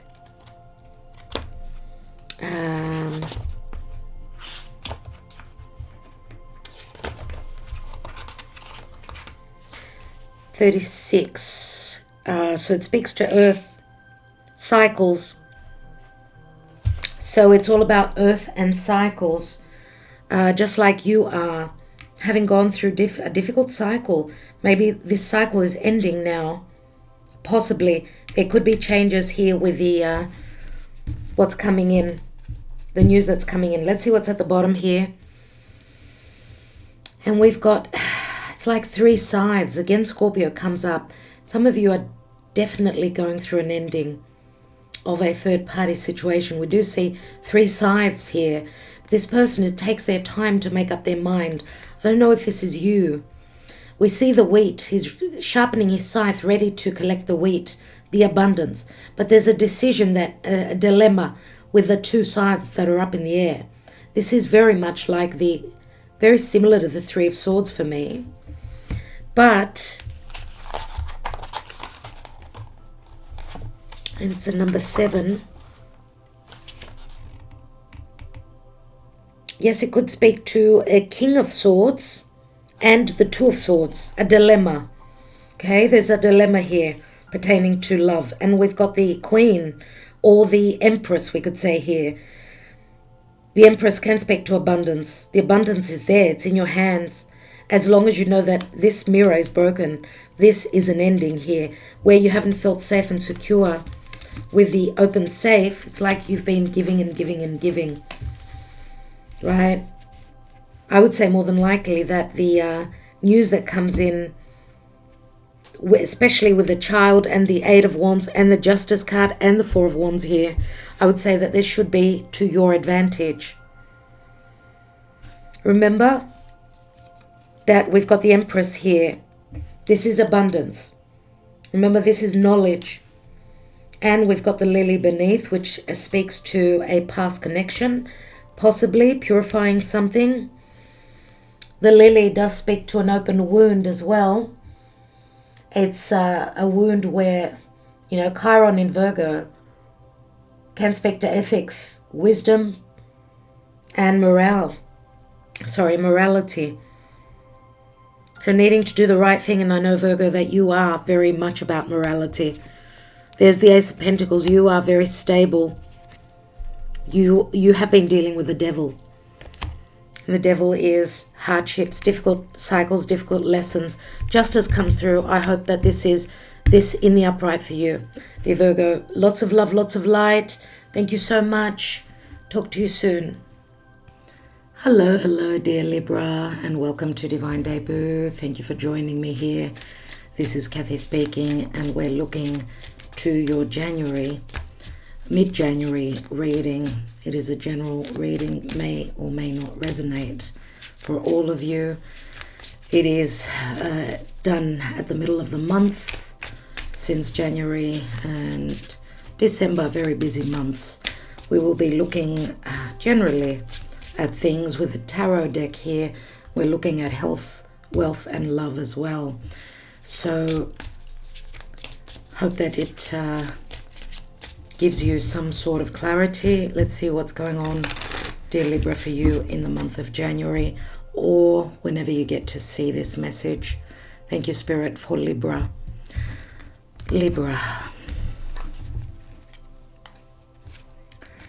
We've got the Page of Cups. Could be a Pisces, Scorpio, Cancer. Usually is Pisces more so. We've got the Seven of Coins, the Star, Aquarius, Capricorn, Aquarius. We've got a King of Wands, Sagittarius, Leo, Aries, the Hermit, and we've got Virgo as well as Leo, Six of Wands. Okay, there's something that you've been waiting on, or someone's been hoping to possibly, I don't know, re-enter your life. We see here with the Page of Cups, this is a small offer of love. It could be a project, something that you're hoping to create. Page of Cups is also, it's a messenger, an unexpected message, possibly in the past, something that was on offer. Someone was looking at this offer. Seven of Coins is stuck energies. Maybe it wasn't the right timing. Seven of Coins is something that you've been invested in, you or another person, and I don't know if it's connected to an Aquarius. Could be talking to the Aquarius season. I mean, the Star does speak to a possible wish fulfillment, but also social media, communication. The Star is a card of hope. It is a card of inspiration as well. I don't know if this also pertains to King of Wands, someone very creative, powerful. This could be an entrepreneur, something that, and we know kings are all about experience. Someone's seen the light. It could be involving this King of Wands and pertaining to an offer that they've made to you in the past, which needed to mature. I don't know if this was going on in the Capricorn season, and we know Capricorn season starts before the year changed. So the promise could be in the Aquarius season, or you could be dealing with something that is getting unstuck. There is hope here, some sort of a message, an indication. This King of Wands has seen the light. Now, of course, you're an air sign, so you're probably dealing with someone that's showing up as quite powerful. I don't know if they needed to see something before they could move forward. The Six of Wands does speak to possible success, recognition, accolades, balance. Of course, Wands speak to fire, passion, desire, but also what you are hoping to create. Could also be saying that someone is coming out of the shadows and giving you some hope with what it is that you're creating, possibly in the future as well, in the near future. We do have the Nine of Cups, and that's a wish fulfillment as well, so very positive. It's looking quite positive in the month of January. Let's see what your Karma Dharma is, dear Libra.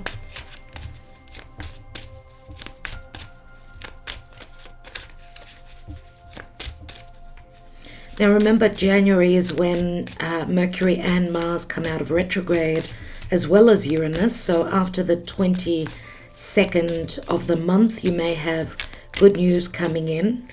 I do see a sense of confidence and hope and happiness with the Six of Wands here. Now remember also, the Six of Wands could also speak to a little bit of ego. Now if you're dealing with a fire sign, it could be obviously it could be a Leo, as I said. Could be that they've seen the light. They may have gone through some sort of humbling, a slap in the face, I'm going to say, from life. With a Hermit, they've seen the light. The Hermit is all about going within, seeking the wisdom and seeing something that is true for this King of Wands nevertheless, or something in relation to them. Now some of you may also have planets in Virgo, so maybe you've been the Hermit, but you come out successful. And the Hermit, we know, can speak to wisdom, guidance. I don't know if you've been looking into what's going on with this King of Wands. the promise is some sort of success here. And you've got the Star card, so double the energy of hope. Remember the card of hope, the Star is, it's something futuristic more than likely, something promised maybe around the corner in the Aquarius season here. So we've got strong Aquarius, Leo showing up a lot. We've got Pisces, Virgo as well. Virgo is all about what you do daily, your health, possible looking into a health issue, as well as, remember, Virgo also speaks to people around you, people that you work with, that you collaborate with. So let's see what's going on. What is going on in health for you? And we're going to have a new moon in Aquarius after or around about the 21st of January. And all planets will be direct, so it will sort of get things moving. Things will start to happen. Remember, retrograde planets are connected to the past situations, people. What's going on in the area of health for Libra?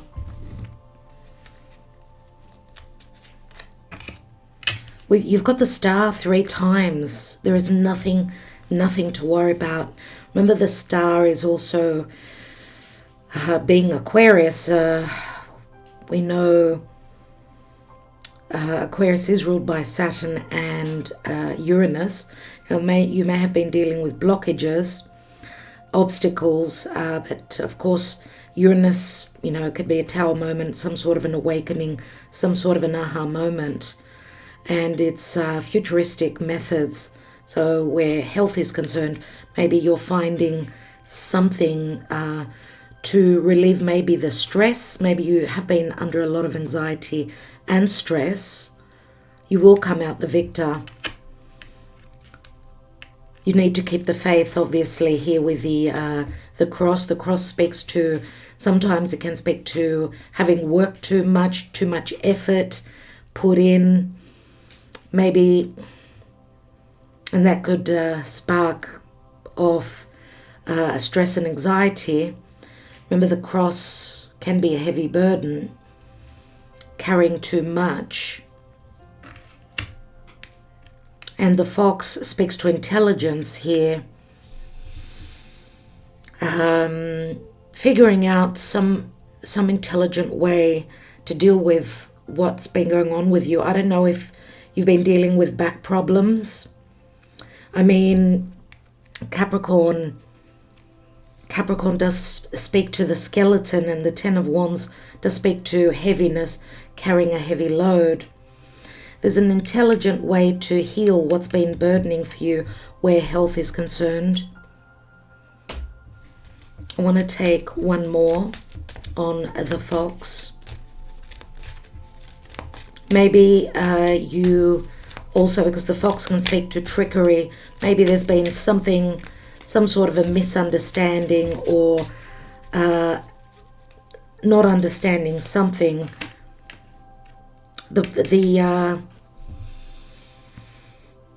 book can speak to illusion or figuring something out, and some sort going through some sort of a lesson. The book also speaks to study, so studying something, looking into something on how to deal with anything that's been going on with you that's been quite heavy. And this could also possibly speak to needing to keep the hope, looking for holistic ways of healing, connecting to spirit and to the divine. The hermit could also be a doctor, some sort of a specialist, okay? So do not worry.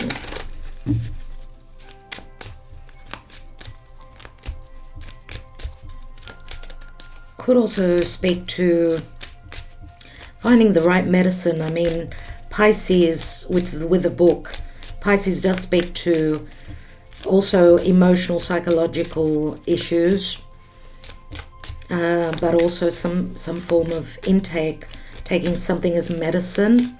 something that may help you sort of escape some hardship. It's like pinpointing something. Let's see what's going on in the area of wealth, work, finances for Libra. We've got community. We've got courthouse, and this card has come out for a few signs in the same area. We've got thoughts. Again, I get Uranus here with some sort of a bright idea, some sort of a intelligent thought. Some of you may be dealing with some legalities here, anything to do with paperwork, contracts. Courthouse does remind me of the Libra energy. So something to do with partnership. Again, this is like a bright idea, like the light bulb coming on for something that can help you do things differently, work something out. This could also be someone intelligent, someone could be an air sign, could be an Aquarius that's helping you out. I do see support with a community card here. And the courthouse does speak to justice. If not justice, something karmic that you're dealing with. Remember that, again, we've got very strong creative energies here. Very Neptunian. So it may take us back to this Page of Cups, some sort of an offer, maybe something that was missed in the past that you're pinpointing, and this will help fix your finances or figure out something to help you where you will receive your justice. Let's see what's at the bottom here. We've got adjudication again. It's like receiving some sort of advice to finding your balance, right? We do see a third party here. Again, it could be a counselor, could be someone that you, it could be someone that you're receiving advice from the bank, something to do with a loan. And again, it speaks to something to do with the court system, the law. Let's see what's going on in love. What's going on in love for Libra in January? We've got the sun. We've got the clouds. And, okay, the clouds can speak to confusion, deception, but it can also speak to, it's very much the seven of cups. Now, the sun shows a path towards happiness, right? But then it looks like possibly January will start off with some something happy and a path opening up for you where matters of heart are concerned. I don't know if it's connected to children as well. I mean, we do have a Page of Cups here. But the sun also can break through the clouds. There's something that you were confused about possibly. This can possibly also say that as the year starts, you will have many choices here. The bouquet is like an offer. Again, returning back to the Page of Cups, it is very much the Four of Wands. So there's much potential here.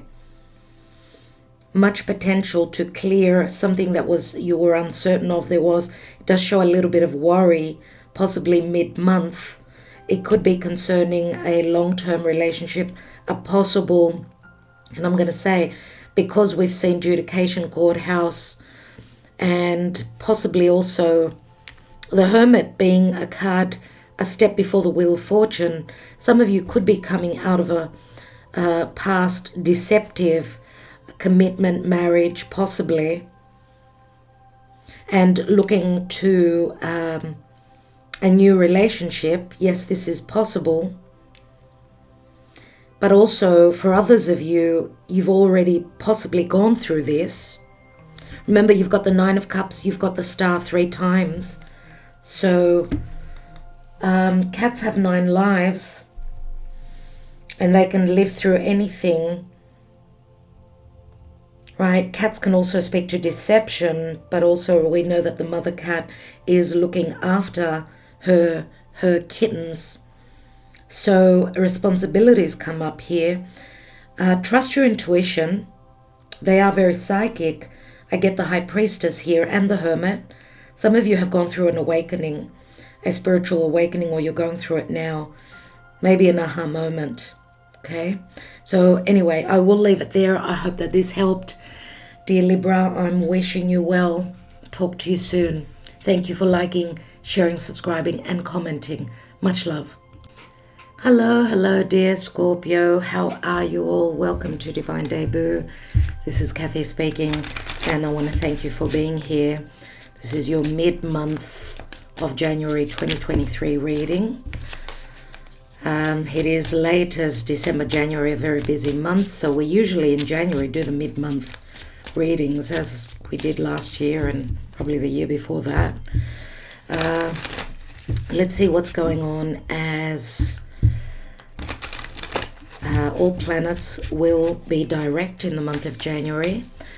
So those stuck energies of Mars being retrograde for so long, remember Mars is your ruling planet. So let's see what's showing up as all systems will be go. Let's go forward. Let's move forward. And we'll be looking, generally, remember, it's not a personal reading. So we'll also be looking into health, wealth, and love. So for Scorpio, dear Spirit, what's going on in January or whenever you get this message? Take it as it resonates. Scorpio, the Empress, King of Wands, the Death card, very, very strong month for you. Six of Swords, Seven of Coins, and the Sun. Wow, at the bottom of the deck, you've got the Three of Wands. That is beautiful.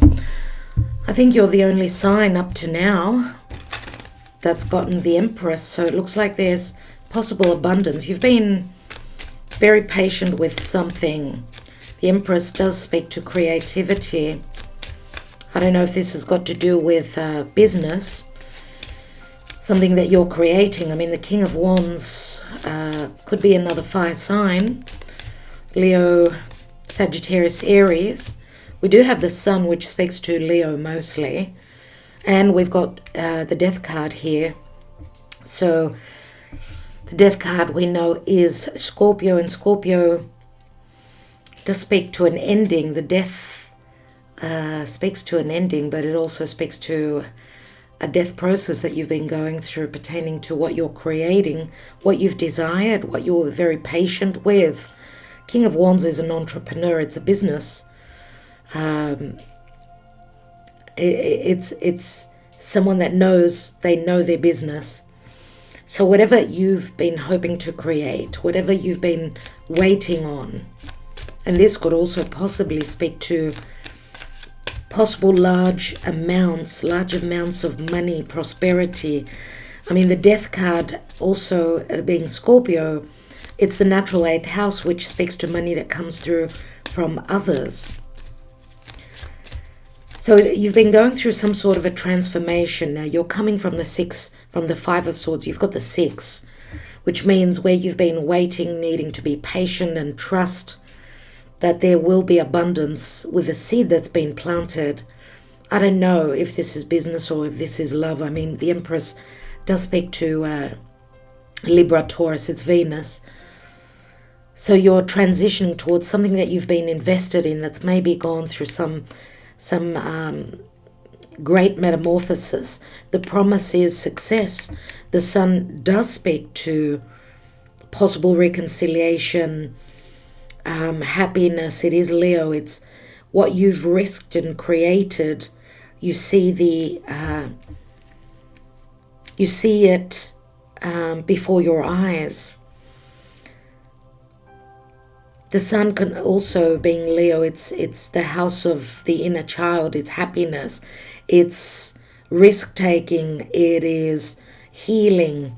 Now, because we've got an Empress here and a King of Wands, there could be an age difference. If this is someone that you're connecting with, that you've gone through some sort of an ending, could be someone that's physically at a distance to you.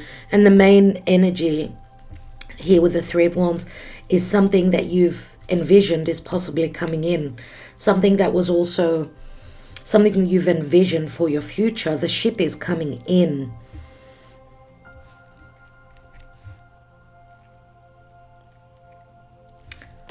Let's see what your karma dharma is, Scorpio. Oh my goodness. Oh, wow. When I've got two similar cards, for me, what I get here is, if this is you connected to another person, both of you could be going through the same energy. So a metamorphosis, something has changed greatly in your lives. And possibly also this could be the ending of a karmic situation that you've been going through, possibly involving third parties.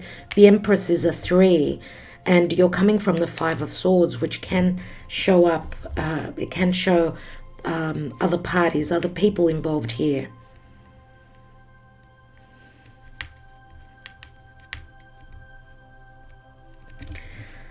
Let's see what's going on in health for you.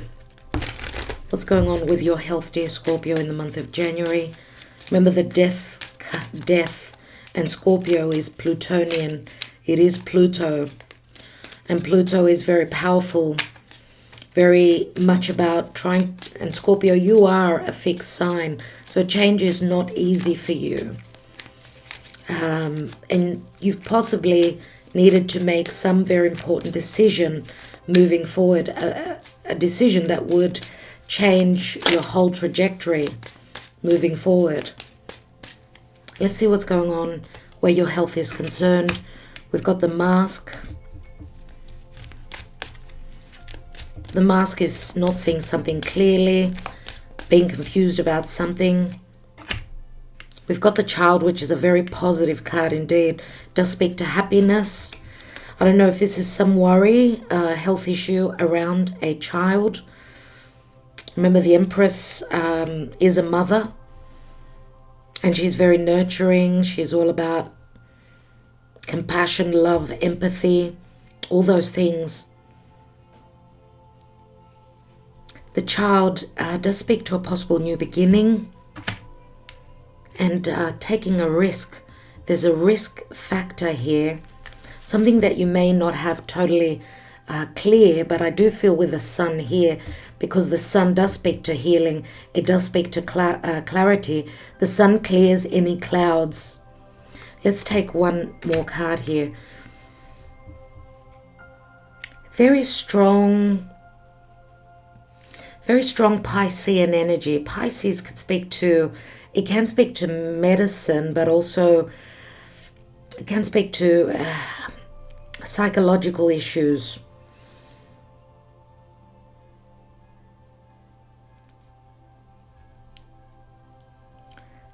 Something that you're in the dark about. I mean, we've got the birds here. It is, but it shows owls, and owls speak to wisdom. But they also speak to something that you're in the dark about. Now, it is a 12. Again, we've got another 12 here. And the mask. 12 is the Hanging Man. Maybe you've been waiting on some sort of news, something that you've been trying to figure out, or you've been seeking advice on. But I do feel here with the owls, remember, the Hanging Man is needing to look at things from a different perspective. It's seeing the light. So you've been waiting on some news, some form of intelligence pertaining to some sort of healing. It could be connected to medicines. You've got the Death card, right? And the Death card, we know, is poisons as well as medicine. Something poisonous that can turn into a medicine. It can be, again, connected to fears, psychological issues. But there's a risk factor that will sort of show you, bring the evidence in, or I don't know why I use the word evidence. Oh my God, you've got the Death card again. Unbelievable. Again, the fish, Pisces. I'm going to say, for those of you that feel that there is no, and the Child is a 13, that you've been in the dark about something. Meditate, take time out. connect to spirit, connect to the divine. Pay attention to the signs. Remember that the sun comes through for you.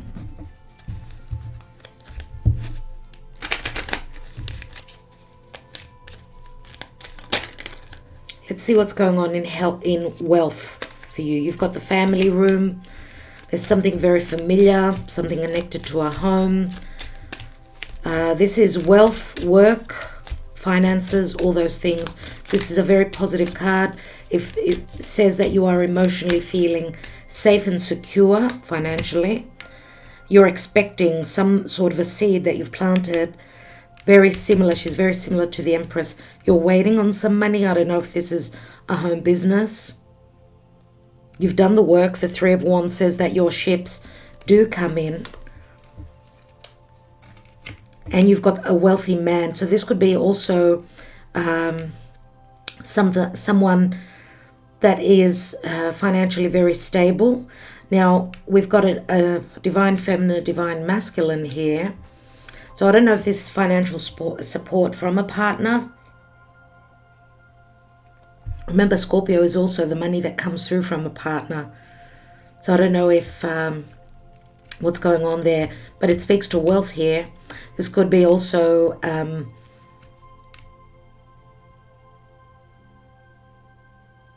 because we know that the man is the yang energy. It's all about taking action towards coming into being, feeling wealthy. You're expecting some sort of money, payback. We've got a main female here also. So we've got another, well, I feel that this is you more so, because if you're a divine feminine, then this is you. For others of you, I suppose it could be another divine feminine.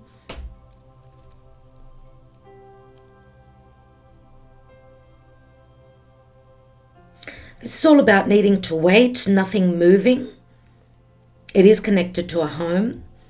But then all of a sudden, as I said, the planets are going to start moving direct. Things will start to show up. Things that were hidden, things that were going on behind the scenes. Scorpio is very hidden, very secretive.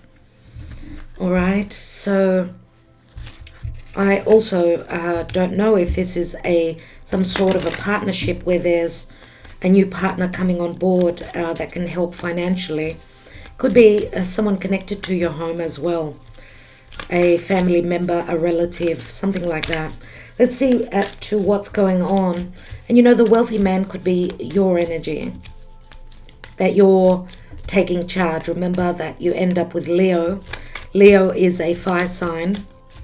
It does speak to that yang energy.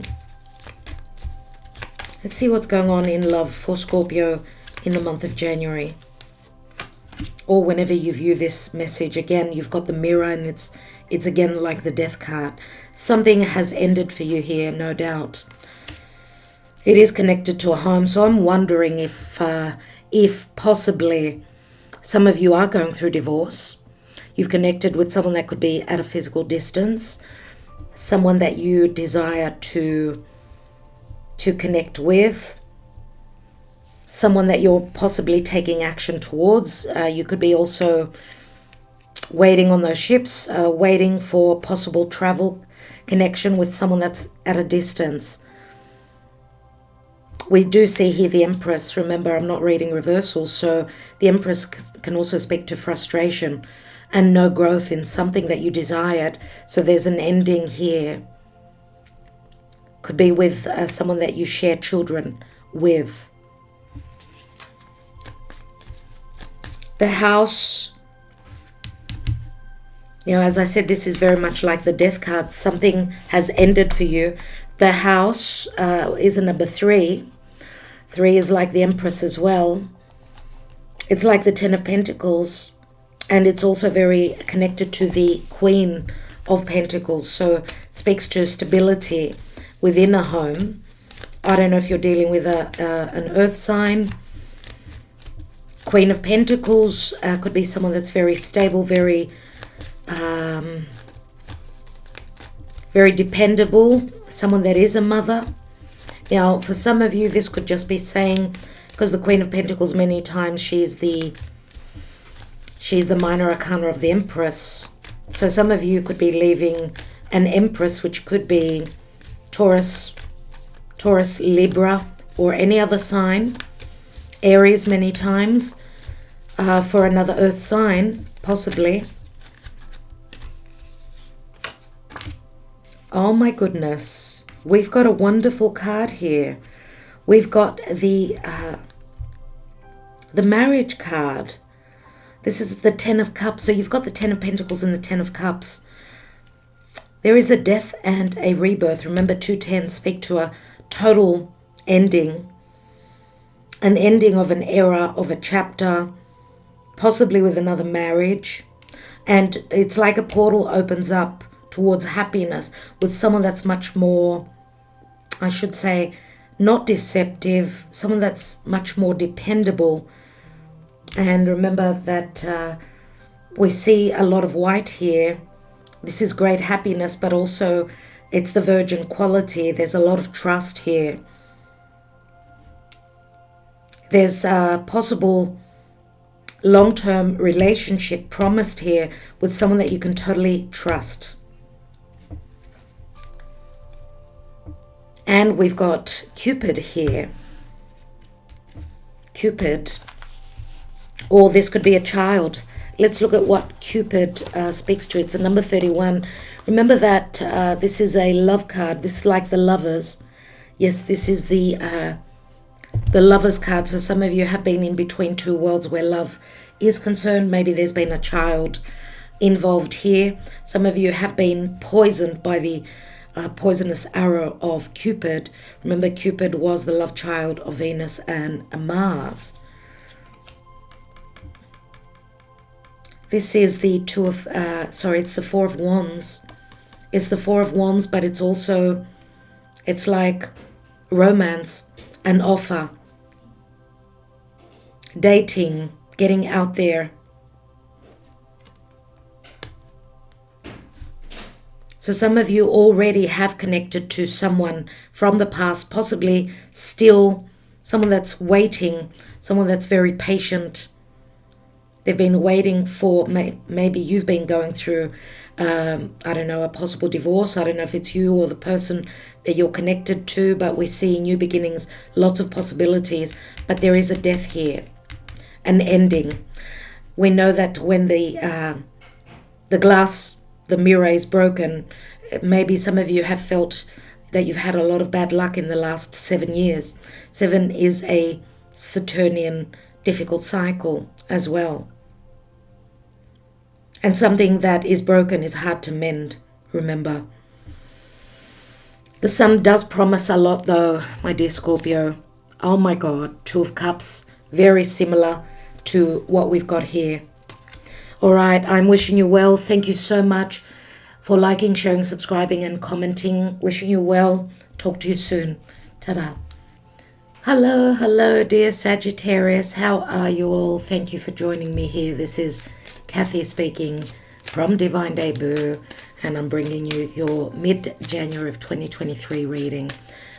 We'll be looking into health, wealth, and love, and this reading has been done mid-January, as we usually do every year, because January is a very busy month. So let's see what your Karma Dharma is whenever you get this message. Nevertheless, for Sagittarius, here, Spirit, we've got strength.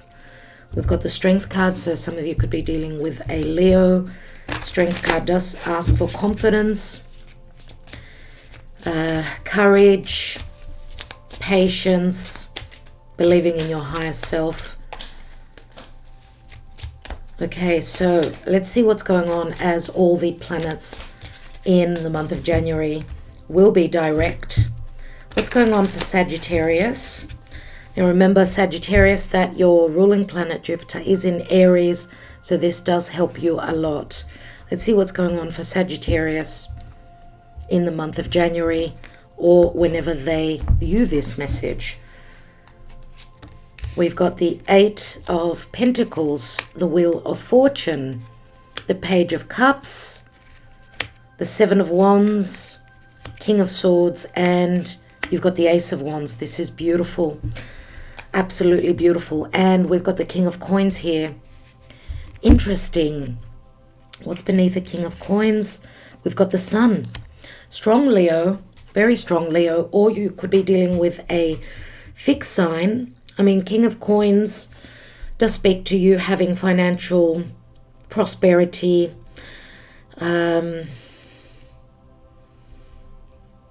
financially being in a good place. Could be all about your money and your financial security.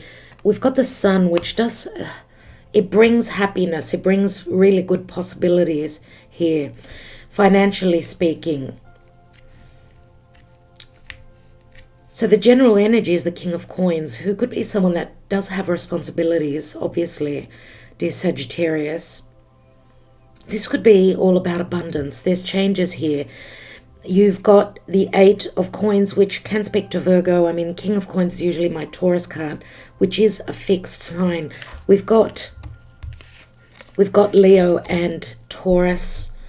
I get Aquarius with the King of Swords. So I did speak to someone that you're connected to that is more fixated if this is not your energy. But we've also got changes. We've got mutable energies here as well, right? We've got Pisces, we've got Virgo, we've got Sagittarius. So maybe where, the fixed energies pertaining to the retrogrades, or Mars being retrograde in Gemini, dear Sagittarius, which it was in your house of relationships and other people in your life, things will start to happen now. Now, you've been, I don't know, Eight of Coins, you've been putting in a lot of effort. Maybe you've been dealing with someone that was very much about the details. It can have to do with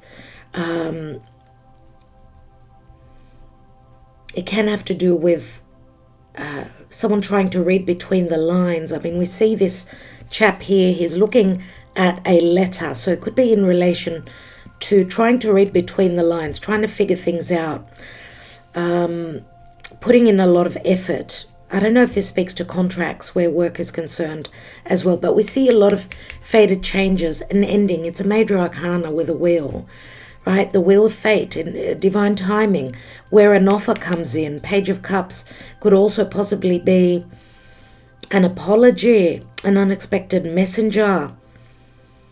Here it speaks to putting in the effort for what it is that you desire and you create. The light comes on for you.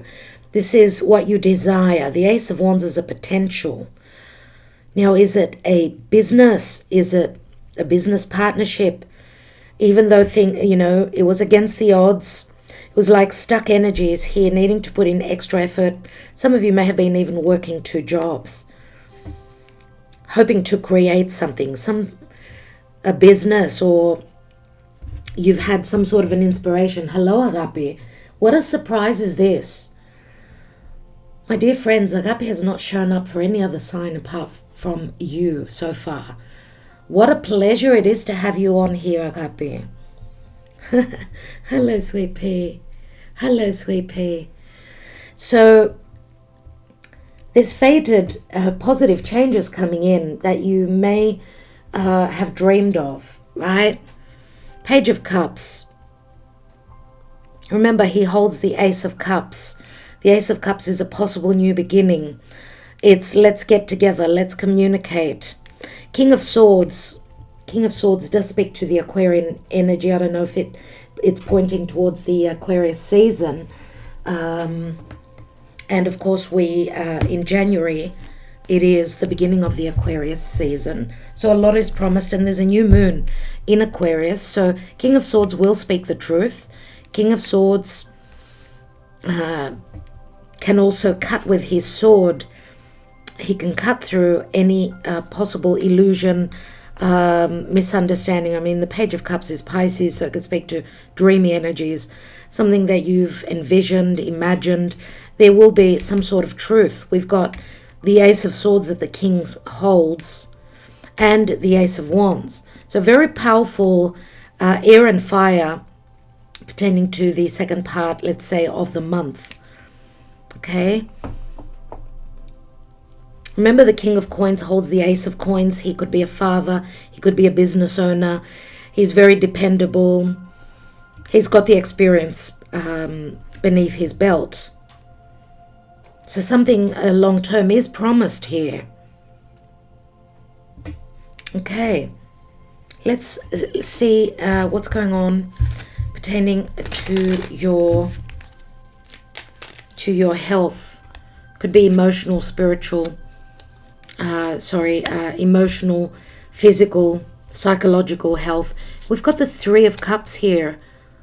The Three of Cups does speak to a possible celebration in the past. It could speak to third parties.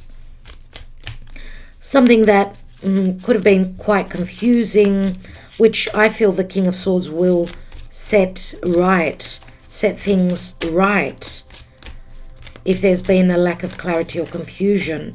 Now, Three of Cups can also speak to a possible third party.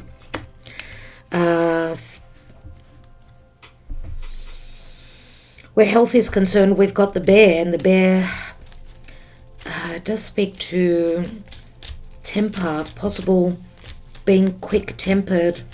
That would come from frustration, obviously. But, and you know, the Bear speaks to courage as well, needing to be strong. It is connected to the mother as well. So let's see what else we've got. Some worry around a mother figure, the health of a mother. But we've got the Lily as well here, and the Lily does speak to the Virgo energy,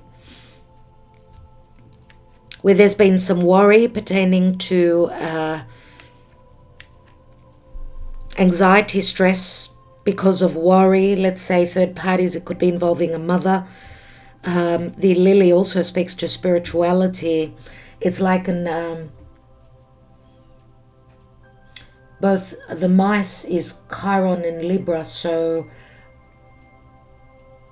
feeling unbalanced and worrying, trying to find some sort of a resolution.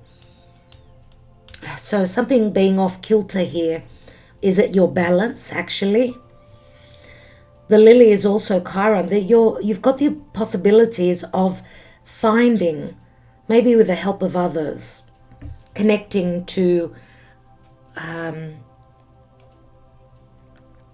another person, someone who is much more courageous. I don't know what this is trying to tell me here. You know, the Bear is Mars. It's Mars, so it can have to do with blood pressure, psychological courage. So, you know, it can speak to depression, I'm going to say here, but there's the possibility here to find the solution and the resolution. This is a very spiritual card as well. Do connect to the divine. Take some time out to meditate.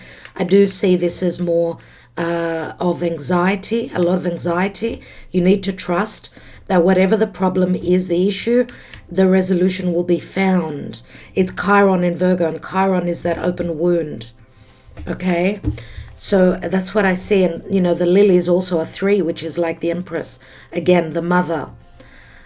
We've got the anchor here. The anchor can speak to heaviness, but it can also be connected to family, right, to a home. So take it as it resonates for you. Let's see what's going on with your wealth, your money, your finances, work, for the sign of Sagittarius, please, Spirit. And I wanted to say also that your ruling planet is heading up to Chiron in Aries. So there may be a possible small health issue, but you will get have the resolution. It can speak to the mind, the process of the mind, just having dark thoughts. So maybe also depression, something connected to depression. Let's see what's going on in wealth. We've got a journey. This is an abundant journey. You've got a courtship here, so there could be something connected to another person. The courtship is like the Two of Cups. There's some sort of a connection and agreement made here pertaining to an abundant journey moving forward. Oh my God, and you've got poverty. I do feel here that this may be on the cards, but you're not seeing it in January maybe. Not believing that this is a journey, an abundant journey that you've begun. Let's take one more card on the poverty. Remember, the poverty is like the Five of Pentacles, feeling as though there is lack here. But something will be official. So I don't know if you're going into business or something like that. The official person is very much the King of Swords. Some of you could be looking into a loan, seeking financial advice from someone. The official person. It could also be some sort of a contract.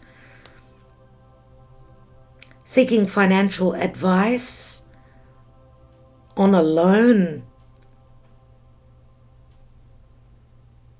Maybe something that was promised is not showing up for you until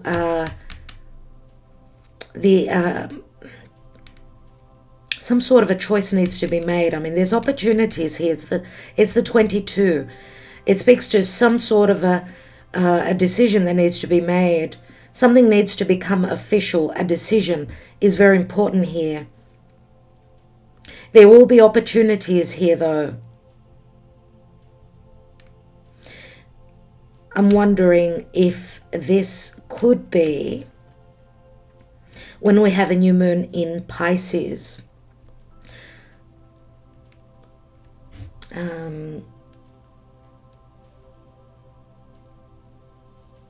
There's some sort of a decision. That's what I'm getting here.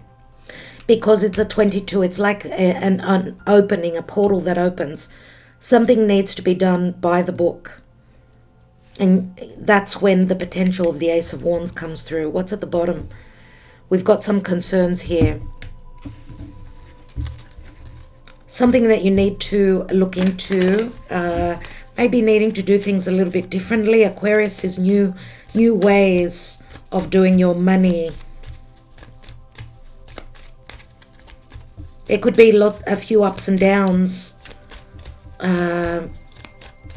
Some fluctuations here with your money in the month of January. Let's see what's going on in your love life, dear Sagittarius.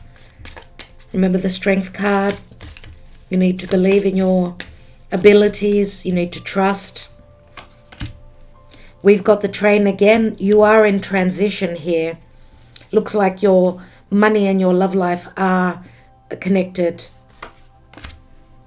Oh my goodness. Okay, there's this is like the Three of Swords, similar to the Three of Swords. Actually, it's more the Two of Swords, where a decision needs to be made. It's got a lot to do with possibly a Scorpio. I don't know if you've got planets in Scorpio, but this is like someone is taking their time in making a decision. There's some sort of a dilemma here. Let me just look at the card. It's a number 7. I did speak to...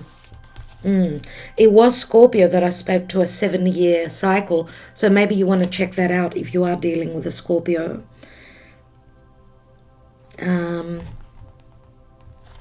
Yes, this is like the King of Swords, which is showing up here. So I'm wondering if there's going to be a lot of clarity. Maybe the transition that you're going through is going to bring a lot of clarity on someone's decision, another person's dilemma in making a choice. Now, the King of Swords could also possibly speak to legalities, possible divorce, separation. But you've got the clover here. The path opens up. Whatever decision is made here, luck is around the corner for you. We see the path opening here. There's possible abundance, but a decision needs to be made. Luck is on your side. There will be many opportunities, which I've also seen here. And we've got the Fox and the Rooster. Now, the Fox and the Rooster, I'm just trying to remember which card it resonates with. The Fox we know is intelligence. It can speak to stealth, sneakiness, and the Thief. It's the 7 of Swords. It speaks to someone needing to be intelligent, or there's been some trickery here. Now we see the fox as quite exhausted. We see that his tongue is out, like he's not in, even though he's more powerful than the rooster holds the higher ground. So there has been some trickery here, some stealth. What the rooster says is, hold on to the path. You've got the upper hand. The rooster does speak to protection. Remember, the rooster protects the hens, right?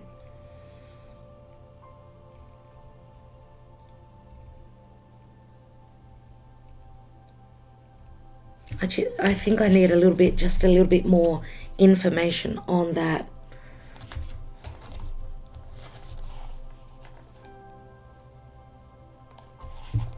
Number 9.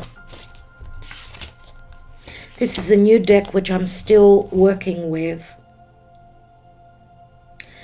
What it says is be careful of people that you meet.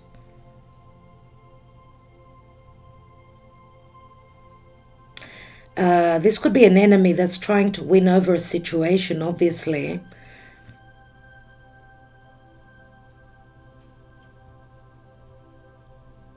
But there will be an opportunity for you.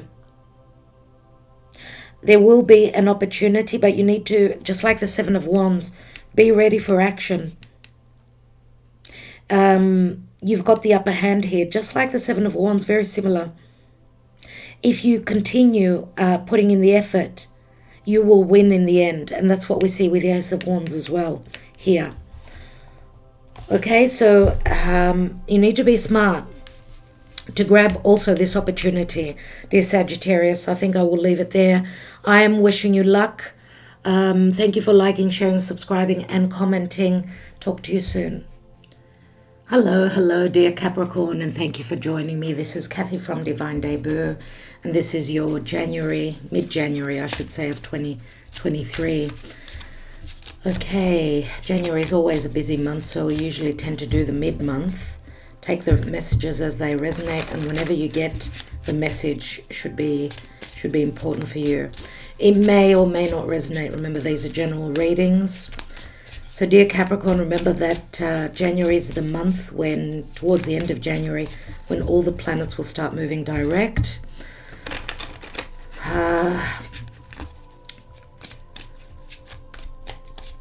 Now, obviously, it is your birth month, so possible blessings on your solar return. Let's see what's showing up from Spirit. Thank you, Spirit, and the Divine Archangel Michael for Capricorn. What is going on for Capricorn in the month of January?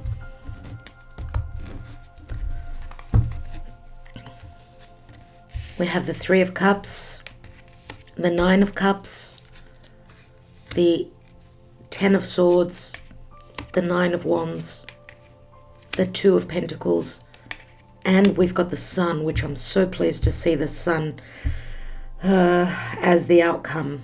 Now we'll be looking into health, wealth, and love as well. Let's see what's at the bottom of the deck. We've got the Nine of Swords, so a lot of stress and anxiety.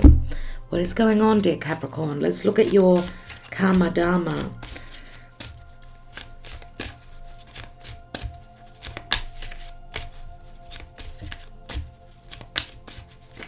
I see exhaustion here.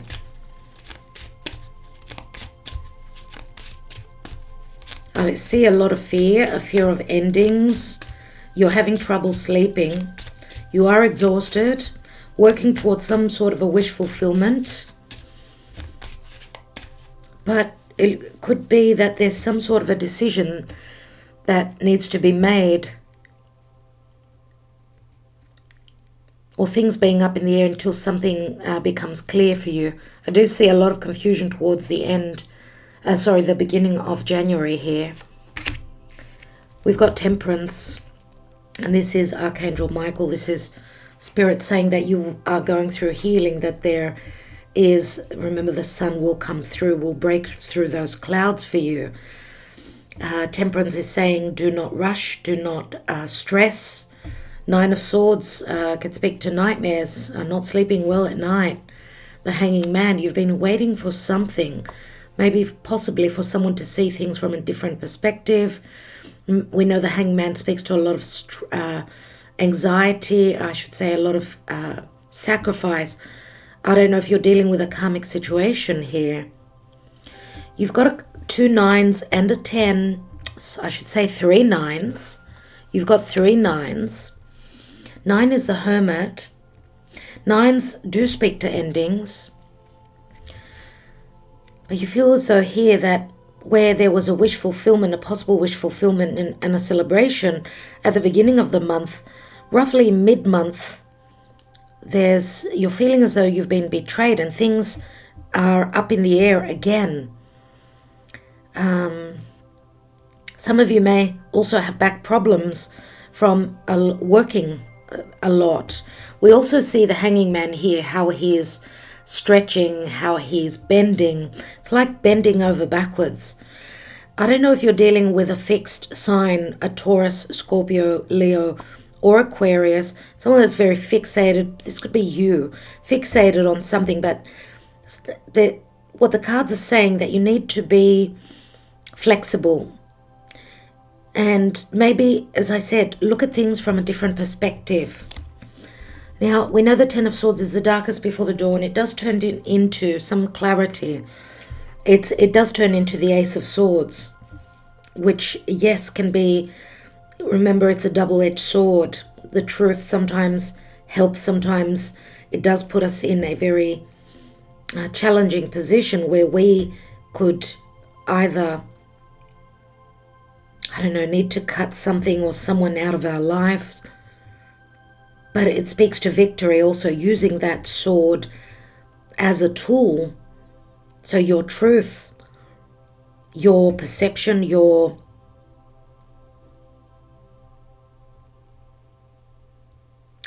I feel as though you're going through a thought process that you're fearing the worst.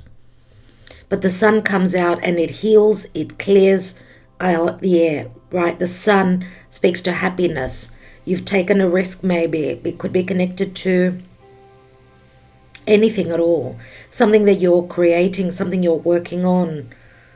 3 of Cups can also speak to possible third-party relationships.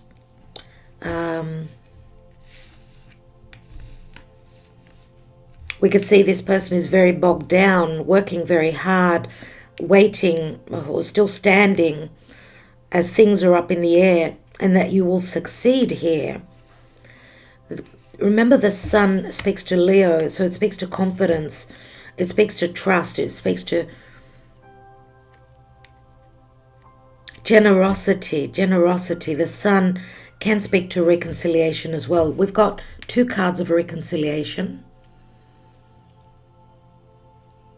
Maybe there's been some sort of illusion. I mean, Temperance is Jupiter, and Jupiter does speak to truth, possible legalities as well.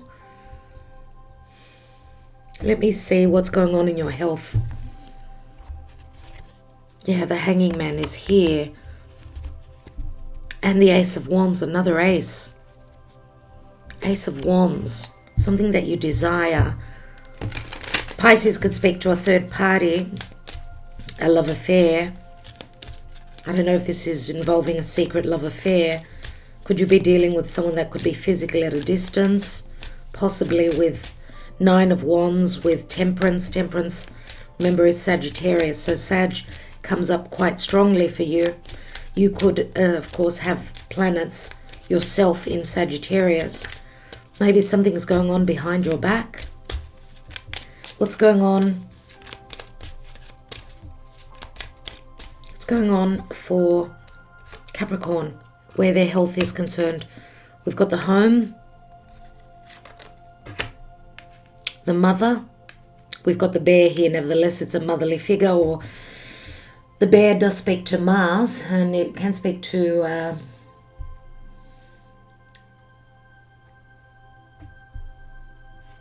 needing to be strong, someone connected to your home. Quick temper.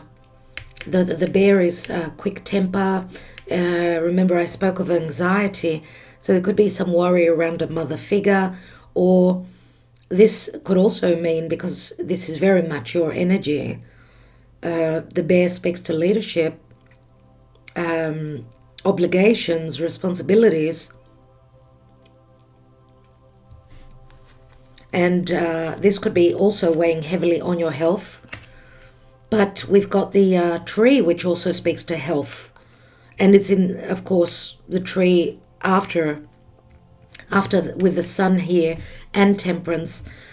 I do feel that the tree being health and family, and remember those seeds that have been planted, connected to a past connection or spiritual connection, something to do with your home, something connected to health, to your mother, high blood pressure, heavy anxiety. Anxiety can lead to, yes, high blood pressure, but also to depression. And I don't know if this is something that runs in the family as well. It could be the father or the mother, your father or your mother, something to do with your heritage here. But the tree does give me positive indications that you will find the way to heal whatever's going on for you here.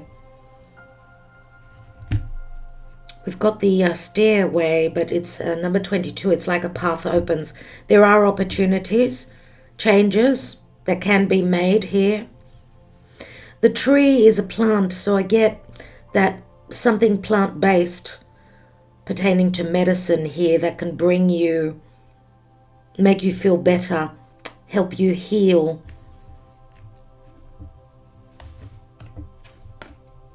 And the fox does speak to intelligence. Again, remember, the fox can be great intelligence, but it can also speak to the thief. Maybe you've got a lot on your plate, a lot of issues pertaining to the family, and this is stressing you out. The fox could also be new ways of doing medicine. Some new age technology where medicine is concerned, which could possibly help you. Let's see what's going on in wealth, money, work.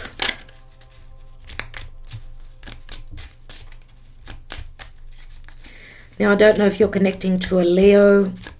We do have strong water here. Sagittarius is strong as well.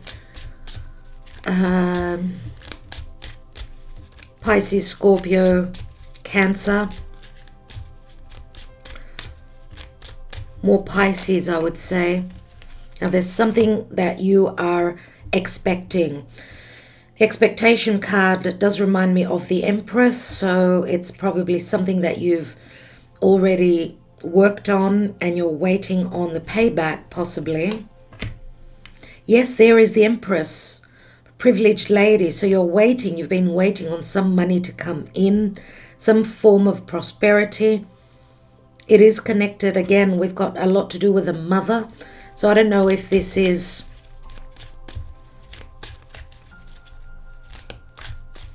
for those of you that work in a family business with a mother, partnership with a mother, there's great abundance possibly here. You've been waiting for quite some time for this. There are privileges here. It's the 12, and remember the hanging man. Remember that you've been working extra hard on something that you've created, something that you desired here. Let's see what else we've got. And we've got a message of concern. Remember that the privileged lady, let's say the Empress, can also speak to needing to wait, needing to be patient. Temperance also says that. There's a message of concern that says possibly some sort of standstill or needing to wait still in January for the abundance. What's at the bottom here? And we've got the mature woman. Something needs to mature. Again, it shows a mature person, more than likely a feminine. So I don't know if you're working under a boss, a female boss. prosperity, because I do see her as the Empress again. Prosperity is promised here twice. Okay, so something needs to mature. The sun will come through. Give it time. Some of you are trying to stretch your finances. Maybe you're doing extra work and you haven't seen the abundance yet, and maybe you're overstressed and worried about that. Let's see what's going on in love, Capricorn. So I don't know if your prosperity will come. For some of you, it could be the Pisces season. For others of you, this could be talking to the Taurus season.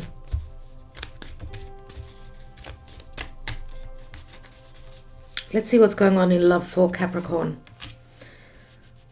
All right, something is blocked here. There could be some sort of a dilemma as well. The path that was open is blocked. This is like needing to make a choice. There is a third party here. We've got the snake, and the snake does speak to the devil. So something that you desire, someone that you connect with on a very physical level. It's like there's no opening here for that because of third parties. Someone needs to make a choice.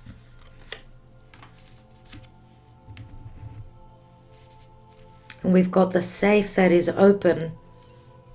The safe, usually it closed, means that you're securing your values, something valuable, a relationship possibly, but also anything to do with your emotional abundance.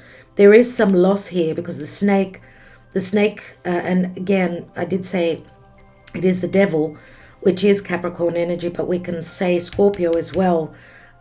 Shows up as the snake, right? The snake many times is a third party, and there's some sort of self-worth issues. You may be dealing with a karmic situation right now, like blockages pertaining to what it is that you desire here. Let's take one more, because we see the door of the safe closed after January. Let's see what comes after or towards the end of January. Let's see. I need more clarity. Just want to check on the number 36. This is a new deck, so I'm still learning how to use it. It is a Greek deck, so those of you that are interested, if you can read Greek then and you're interested, let me know and I'll send you the link.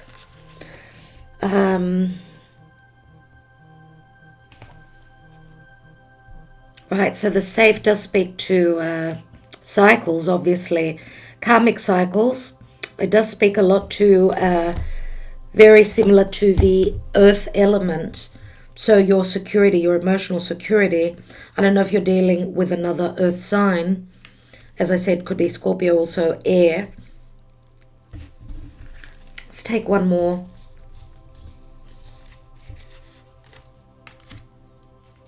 And we've got the thief here. This is like the Seven of Swords, very similar to the Seven of Swords. There are third parties here, but someone is trying to escape a situation here. We see the thief here, we see the mice, and the mice can speak to the anxiety and the stress and the worry. And we see also a thief. We see he's coming down from the house. The stairs are still there, so something has been lost. We've got a third party within a home, a commitment, a marriage. So it looks like the month of January isn't going to be an easy month. Let's see what's at the bottom here. And we've got the Six of Cups. So a third party could be a soulmate. This is the children. We see 3 children. One feels left out in the cold. So some of you may have connected, if you are in another commitment or marriage, some of you may have connected with a third party, a soulmate, someone from your past, preferably. This is like the Six of Cups, my dear friends. So there's nostalgia also pertaining to a soulmate that maybe you feel could be dealing with another third party. I don't know exactly what it means for you, but There's a lot of stress and a lot of worry here. Some of you feel a sense of emotional loss. I don't know if you're the third party. You're dealing with someone that's treated you wrongly, or we see so many feminine figures here. It's incredible. All the generations. So I don't know if this speaks to karma pertaining to your heritage, the past. There's something connected to the mother here. I don't know if some of you are going through some karma pertaining to your mother, some unresolved karma connected to motherhood or a mother, or your past, your heritage.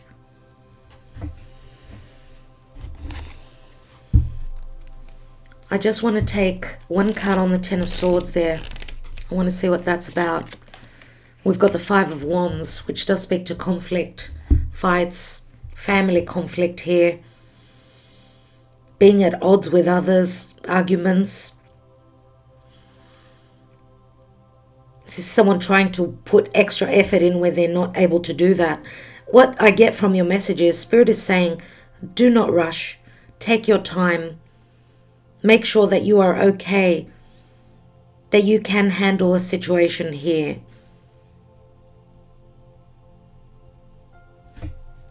You know, when we're not happy emotionally, it's like a domino effect. It affects all our life.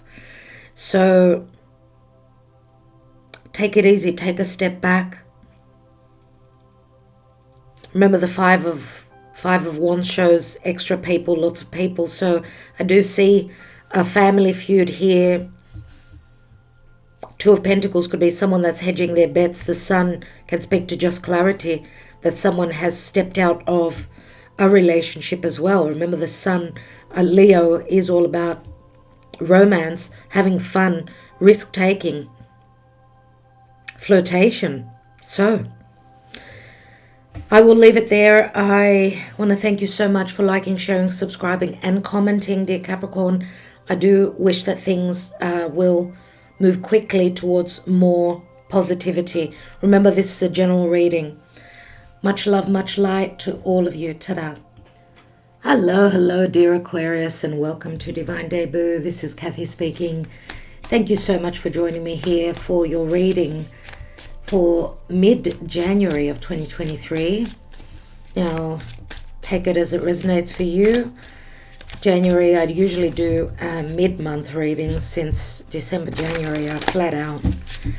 So let's just get an indication, a general overview of what January shows for you, or whenever you get to view this message. We'll be looking into health, wealth, and love as well. For Aquarius, dear Spirit, please guide what's going on for Aquarius in the month of January. So this is just before your birthday. Obviously, some of you are celebrating your birthday in January. Let's see what's going on. Five of Coins, Judgment, Page of Cups, the Wheel of Fortune, the Strength card, and the Three of Cups. This is quite promising. At the bottom, we've got the Ace of Swords. Your mind, dear Aquarius, is your weapon. Use it. You've got a very sharp mind. Okay, the general energy is the Ace of Swords, which is a victory card. Usually it can be a card of reckoning and fights, but there could also be that you're looking or hoping for some clarity where some sort of a dilemma is concerned. Could be connected to your money or your beliefs. Let's see what your Karma Dharma is for the month of January. We've got the Emperor. The Emperor says that you need to stand strong, take control of your life. The Emperor is usually a father. He does speak to financial, emotional security. He can be a father, of course, but also a business owner. He does hold a lot of courage. He doesn't show his sensitivities and his weakness. He can also be someone that's trying to control a situation. We don't know that he's in control though. Anyway, let's see what we've got here. So we've got Judgment, which is Pluto. A moment of crisis, but also a possible resurrection where there's been a feeling of lack here. This is Archangel Michael saying it's time to resurrect your life. Page of Cups comes in, maybe with some form of a message, an unexpected loving message or invitation. You feel like the wheel of fate is turning in your favor here. Strength does speak to desire. So we've got strong, of course, Scorpio, Leo, Pisces is here, Sagittarius, Aries, sometimes Taurus with the Emperor for me. The Wheel of Fortune is turning. It's happening in divine timing. Something that you desire, something to do with your faith and what you're needing to trust, that the clarity will come, that this potential new beginnings will come, and that you'll be able to sever ties with the past. As I see, you're going through a resurrection, but it's a critical moment where Spirit does aid you, does help you. You've also got the Wheel of Fate, which is Jupiter, which does speak to truth. There's some sort of a truth, an ending. The Wheel of Fate turns. It does ask for courage, though, so that you could reach the Three of Cups, which can be a reconciliation, a celebration, a possible new beginning, getting out there, connecting with friends, family. We see that you do start off, dear Aquarius, the year with the Five of Coins, so feeling left out in the cold financially, feeling stricken, or feeling out in the cold that you're not on the same page with someone. You feel like you're the beggar, begging for what? Or praying to Spirit for a second chance, to start off small, for an apology, for a return. As the wheel goes around, you know, the Wheel of Fortune, Jupiter, is in Aries, and the month of January is, you know, all planets will be direct, so things will start to shift and move. Now, you are all about freedom. You're all about friendships. You're all about truth. I do feel with Jupiter in the courageous sign of Aries, and with Mars having moved direct, and your ruling planet Uranus and Saturn, they're both direct after the 22nd. Maybe you've been waiting for these fated changes for optimism. I don't know if this is possible travel for some of you. Or remember that, again, Jupiter speaks to the truth. It speaks to optimism, expansion, growth, wisdom. We know that the Strength card, being Leo, is all about courage. It's generosity. It's needing to believe in oneself, that you can get to this celebration, that you can have the strength to be the emperor, to take charge of your own life, or to be able to give, to provide security for those that you love. And we know the Page of Cups could also be a child. Now, the Wheel of Fate can also speak to possible legalities, possible divorce if there's third parties here. Let's look at your health. What's beneath the Ace of Swords? We've got the High Priestess, Pisces, Virgo. Strong intuition, but also some truth. It's like the Ace of Swords cuts through the illusion. Some of you may be seeking clarity from someone who's into mysticism, astrology, tarot reading. Remember, she holds the knowledge. She's showing us the pomegranate here, which is the food of the gods.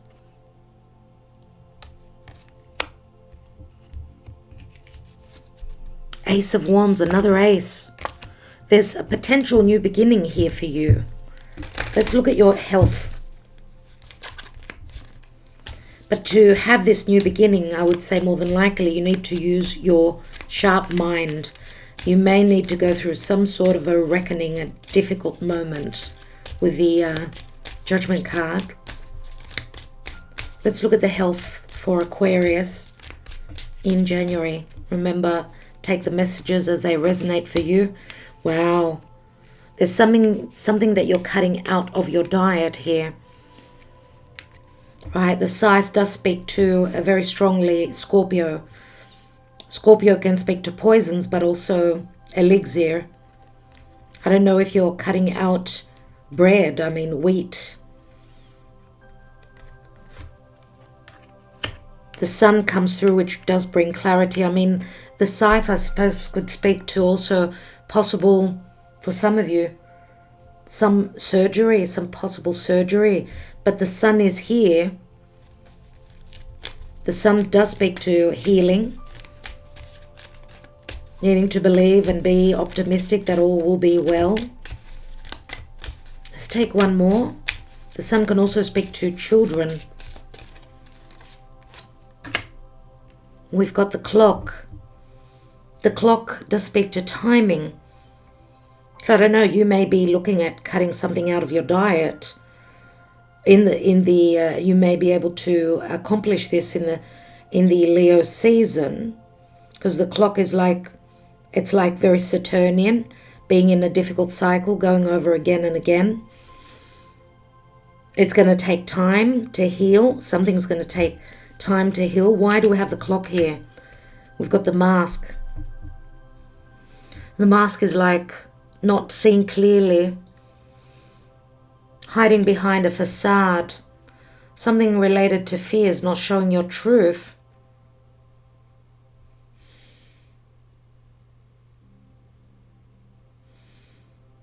The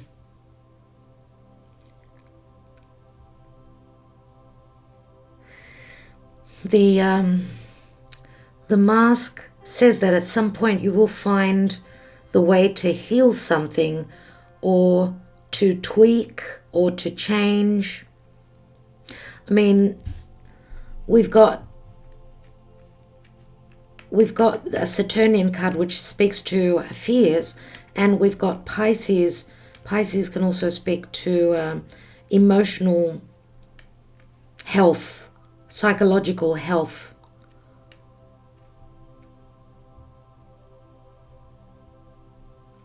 This could be saying when Saturn enters Pisces, that's when you will find the resolution. So early March, possibly, for others of you. I want to take one more card on that mask. You know, the mask can also speak to, because it's Pisces, it could speak to medicines, a fear of medicines, or a fear of surgery, a fear of cutting and not being able to cut out anything that you use to escape a situation. So it could be medicines, could be alcohol, could be anything such as that. And we've got the heart here. Some of you are fearing, because the sun, Leo is also the heart. Some of you are fearing heart surgery, problems with your heart. Or that maybe a possible family member, I mean, the Page of Cups could be a child. Some of you could be fearing about a loved one of yours, a child of yours that cannot cut out, maybe drinking, something like that. I get here. Okay, let's go on to wealth, work, finances, wealth, work, finances. We've got great fortune, and this card did jump for me. That's why I took it. Will fortune, great fortune. Let's see. We've got the house, some business or some home, and a new pathway opens. So there will be fated events that are bringing you some form of stability. I don't know if this is a new contract. It could be a business, of course. There's a new doorway opening. Maybe you felt like, because this is very similar to the Tower, you were fearing that the fortune will not come in for you, but the path does open. The blockages do come down because the path is here, right? You do have help from Spirit. Okay, so that's what I get. What's beneath, you've got high honors. Someone is honoring you here. Could be Spirit that's honoring you if you've been working hard and not seeing the fruits of your labor.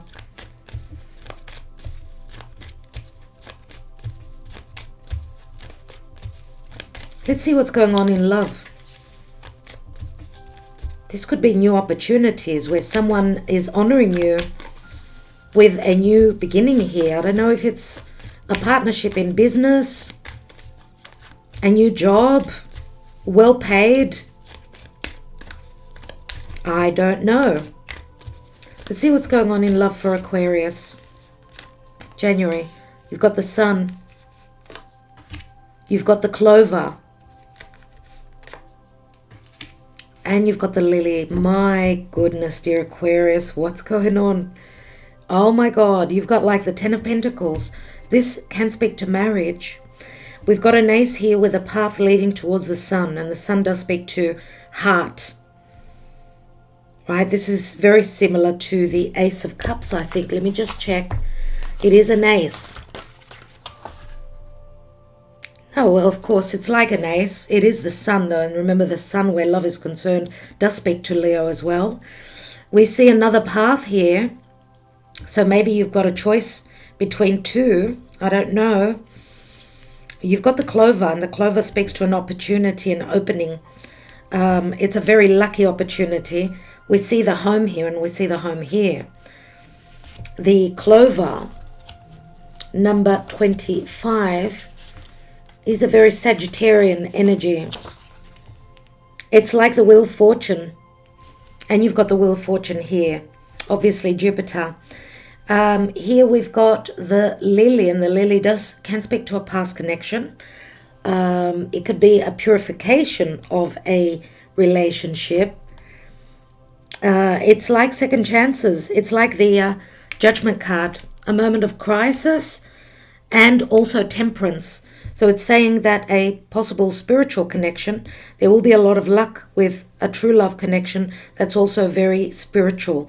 We do have a home here, and we've got something very stable, a possible marriage. Now, we've got Virgo here, we've got Sagittarius, possibly Pisces, we've got Leo, and we've got Earth, so Taurus, Virgo, Capricorn. Dear Aquarius, I'm wondering, because you've got the Sun here as well, and because you've got the Three of Cups and the Wheel of Fate is turning, I don't know if some of you could be leaving a Leo for someone that you're more, someone that's got, I don't know, I mean, the Lily does speak to the axis, Pisces, Virgo for me. We see paths, and both paths, look at this, you know, opening up. The Lily does speak to someone doing something ethical. It's like virgin-like energies, feeling brand new. And because of the paths, it can speak to physical distance as well. So, dear Aquarius, also a spiritual connection, maybe something that you feel was someone that you were connected to. Maybe you're waiting for these changes, fated changes, so that you could celebrate. Right, maybe you're waiting for these changes forever, or this reconciliation, or this happiness, which I see. All right. I think I will leave it there. I do hope that you are all well. Thank you so much for liking, sharing, subscribing, and commenting. Dear Aquarius, wishing you well. Ta-da. Hello, dear Pisces, and welcome to Divine Debut. Thank you for joining me here. This is Kathy speaking. Let's see what's going on, dear Pisces, in the month of January for you. More so towards the 15th of January, as these readings are done around mid-month. January is always a very busy month. It usually happens like this every January. Let's see what's going on. Remember, it's a general reading. We will be looking into health, wealth, and love as well for you. So thank you for being here. Thank you for possibly connecting with me every month. Thank you so much, dear Pisces. It is a very exciting year for you. We'll be talking about it. There's many changes on a collective scale, but Pisces, for you, it's going to be quite important this year. Let's see what's going on. Maybe it'll help you get stable in areas where things were up in the air. Let's see for Pisces, dear Spirit, what's going on whenever they receive this message. What is important for them to know in the month of January? The Hanging Man, yeah, typical. The Lovers, Gemini, King of Wands, Leo, Sagittarius, Aries, Pisces, Gemini. The Ace of Coins, Three of Swords, and Judgment. Wow. I'm so happy to see Judgment here. Even though it's a Plutonian card, it does. This is divine help. This is help from Archangel Michael, from Spirit. The Lovers is here. You've had important decisions you needed to make. You have sacrificed a lot, dear Pisces. You've sacrificed a lot for love, for partnerships, for what you desire. Maybe you put your desires on the back burner, and it looks like your sacrifices have not paid off. Looks like Spirit has seen that you're hoping for a new beginning, a new cycle. Some of you may have been stuck in a karmic cycle as well. Your relationships hasn't been easy, right? In January, there's a head over heart decision you're needing to make. Remember, Judgment is a resurrection. It is second chances. We do see the Three of Swords. Some fire sign, more than likely. Could be a Scorpio, could be a fire sign. Maybe they've broken your heart. We do have an ace here, though. You've got an ace up your sleeve. Maybe this is a potential that has not shown up for you yet. You've been waiting for this.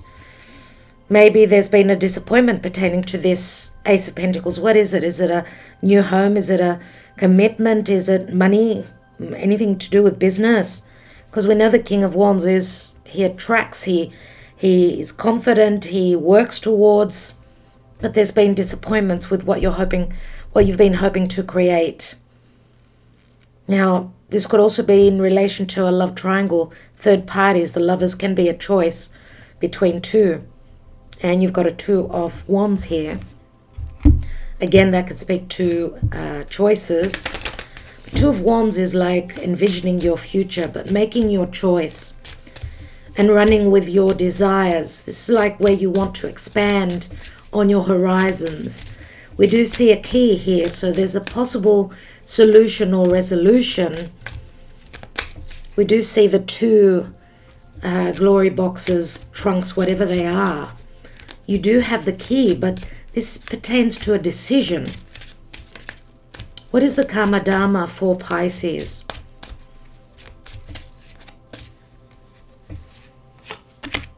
We've got the Strength card. Again, Leo comes up. The Strength is the house of happiness, risk-taking, romance, creation.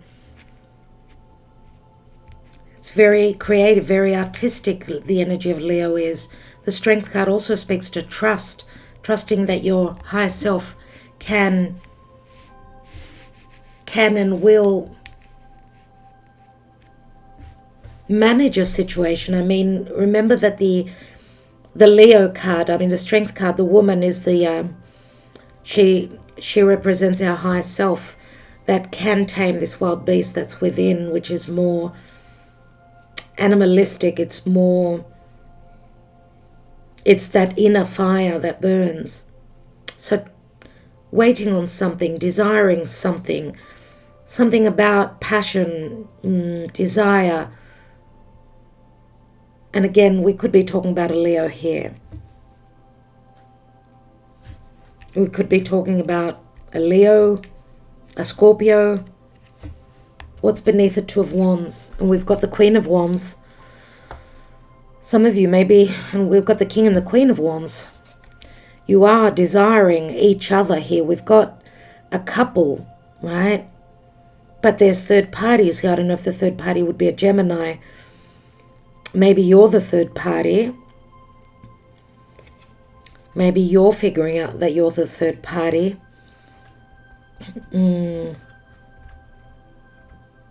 Queen of Wands, she's got the knowledge. She attracts.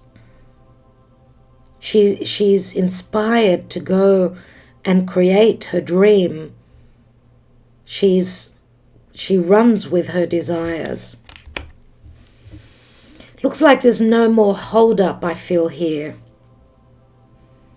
Because remember, fire is all about creation. I think that as the planets all will be moving direct after the 22nd of the month, I feel that this will cease to exist, the hanging man. And you're only a very small time before your solar return. So lots of things could be playing out in the background. So things happening behind you.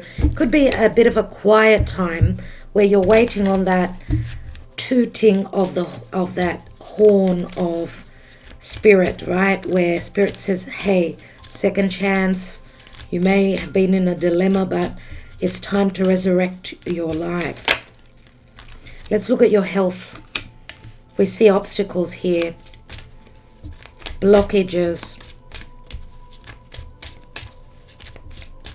It's like you've wanted to move. I get a sense of frustration, anger, depression, possibly.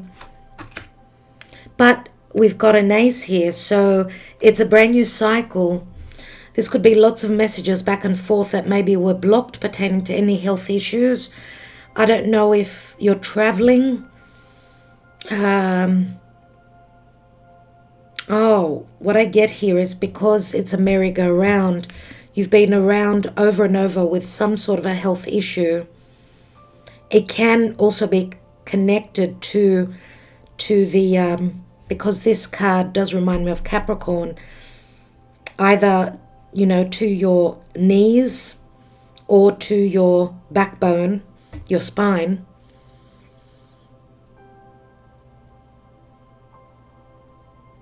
But we've got lots of messages here.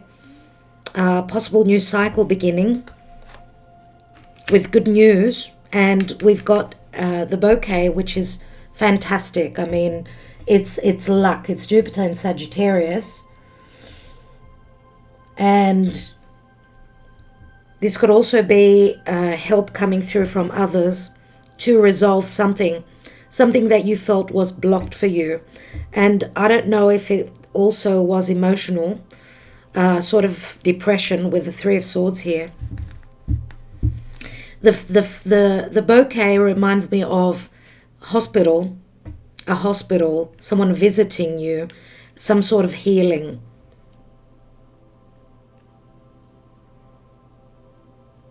So I'm wondering if there's any surgery involved, or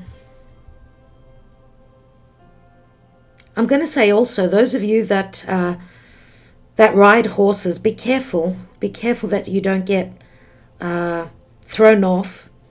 Be careful with any broken limbs or anything like that. There's something, I mean, we've got the you're focusing on something, and this is, it's like looking through, I don't know, a microscope or something like this. This is my Virgo card. I'm going to say also that there's a fine line, something that needs to be looked at very closely. It is a number 44, which also speaks to the angels. So pay attention to signs and synchronicities. Because it's Virgo, Virgo does speak to health. Health is our wealth, right? You are probably discovering something in the month of January which will help any blockages or any situations that you've gone over again and again. And I'm going to say also for some of you, possibly feeling a little bit hazy, dizzy. I mean, the merry-go-round, right?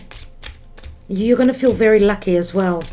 So let's see what's going on in wealth. Wealth, money, work for Pisces.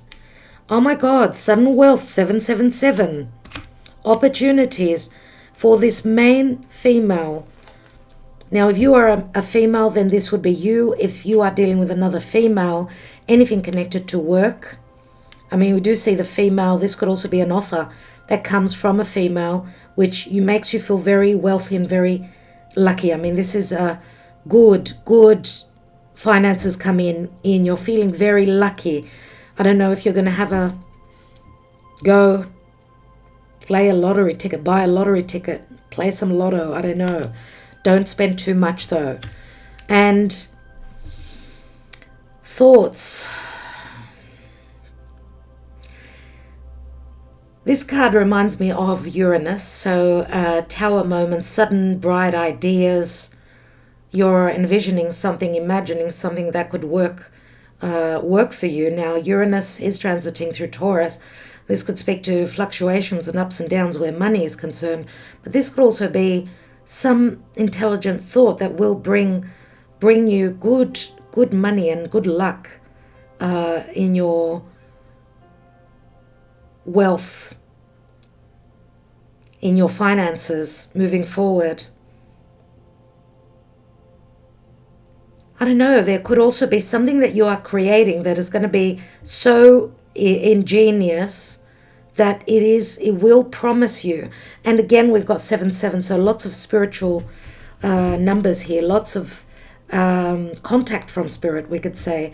Oh my God, great fortune. My God, dear Pisces, I hope this is true for most of you. Wow, I just got the goosebumps. This is like the Wheel of Fortune. What's going on here? Remember, I'm not reading reversals here or here. This is a general reading, so that's why we go with what messages come through. You have had disappointments, nevertheless, with the Three of Swords. Maybe you were not someone's first choice. Maybe you're waiting forever for a second chance. What's going on in love for Pisces?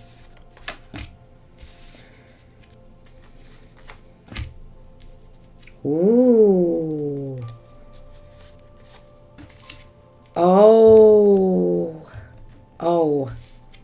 Did that have to happen? Dear Pisces, we've got...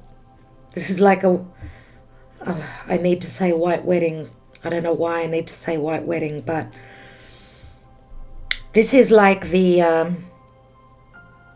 it's like the Ten of Cups. You start off with a Ten of Cups, and this is a pure commitment. This is a trusting, ethical marriage, logically. Now remember, I'm not reading reversals, so take it as it resonates for you. We've got a divine masculine, a king here. Looks to me as though it could be a Leo. Doesn't have to be. We do have the King of Wands. Could be a Leo, Sag, or Leo, Sagittarius, Aries. Could be a Scorpio. Could be a Capricorn. We've got the snake here, which is a third party many times. It's yearning. It's a sexual connection. It is a secret. It is a secret connection. There could be a third party here. This is the devil. This is something that you've always wanted, let's say, something that you desired, a strong sexual relationship with someone maybe that isn't very ethical, that is in another partnership. Is that possible?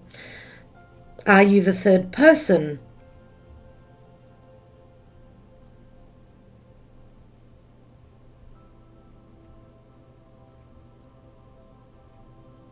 Now the snake can be another woman,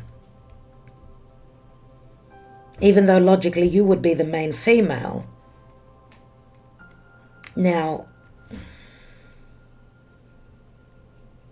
the snake speaks to yearning. It speaks to sexuality and wisdom, finding something out. This could also speak to deception, but this is the devil card.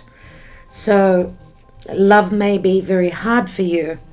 Let's take one more and see what comes after the snake. We've got the Ten of Pentacles, which is like the marriage. My goodness. Okay. Obviously, there's been cycles here. There's been disappointments.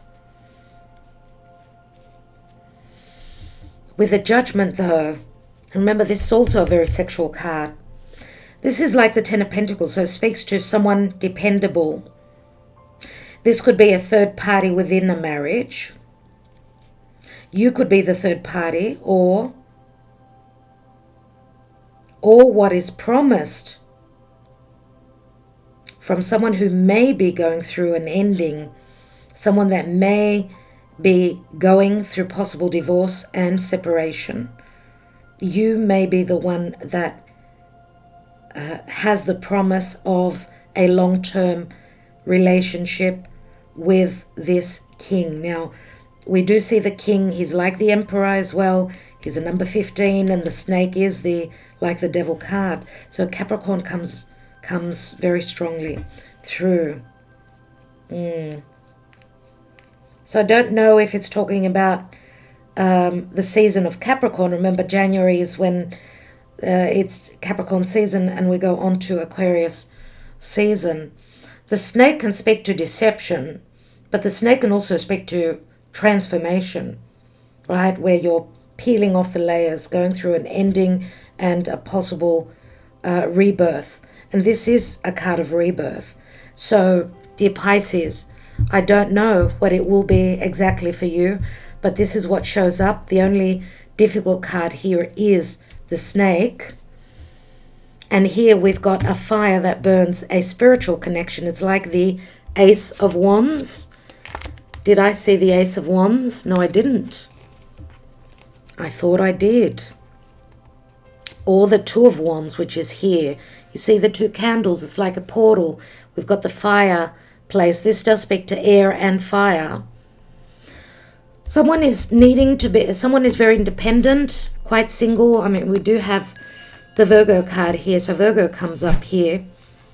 Virgo would be your house of relationship. But we've got Virgo, Leo. We could be talking about someone who does hold those energies very strongly within them. I mean, it is the independent single person. So I don't know if this Queen of Wands is wanting to be single. She's wanting second chances at love.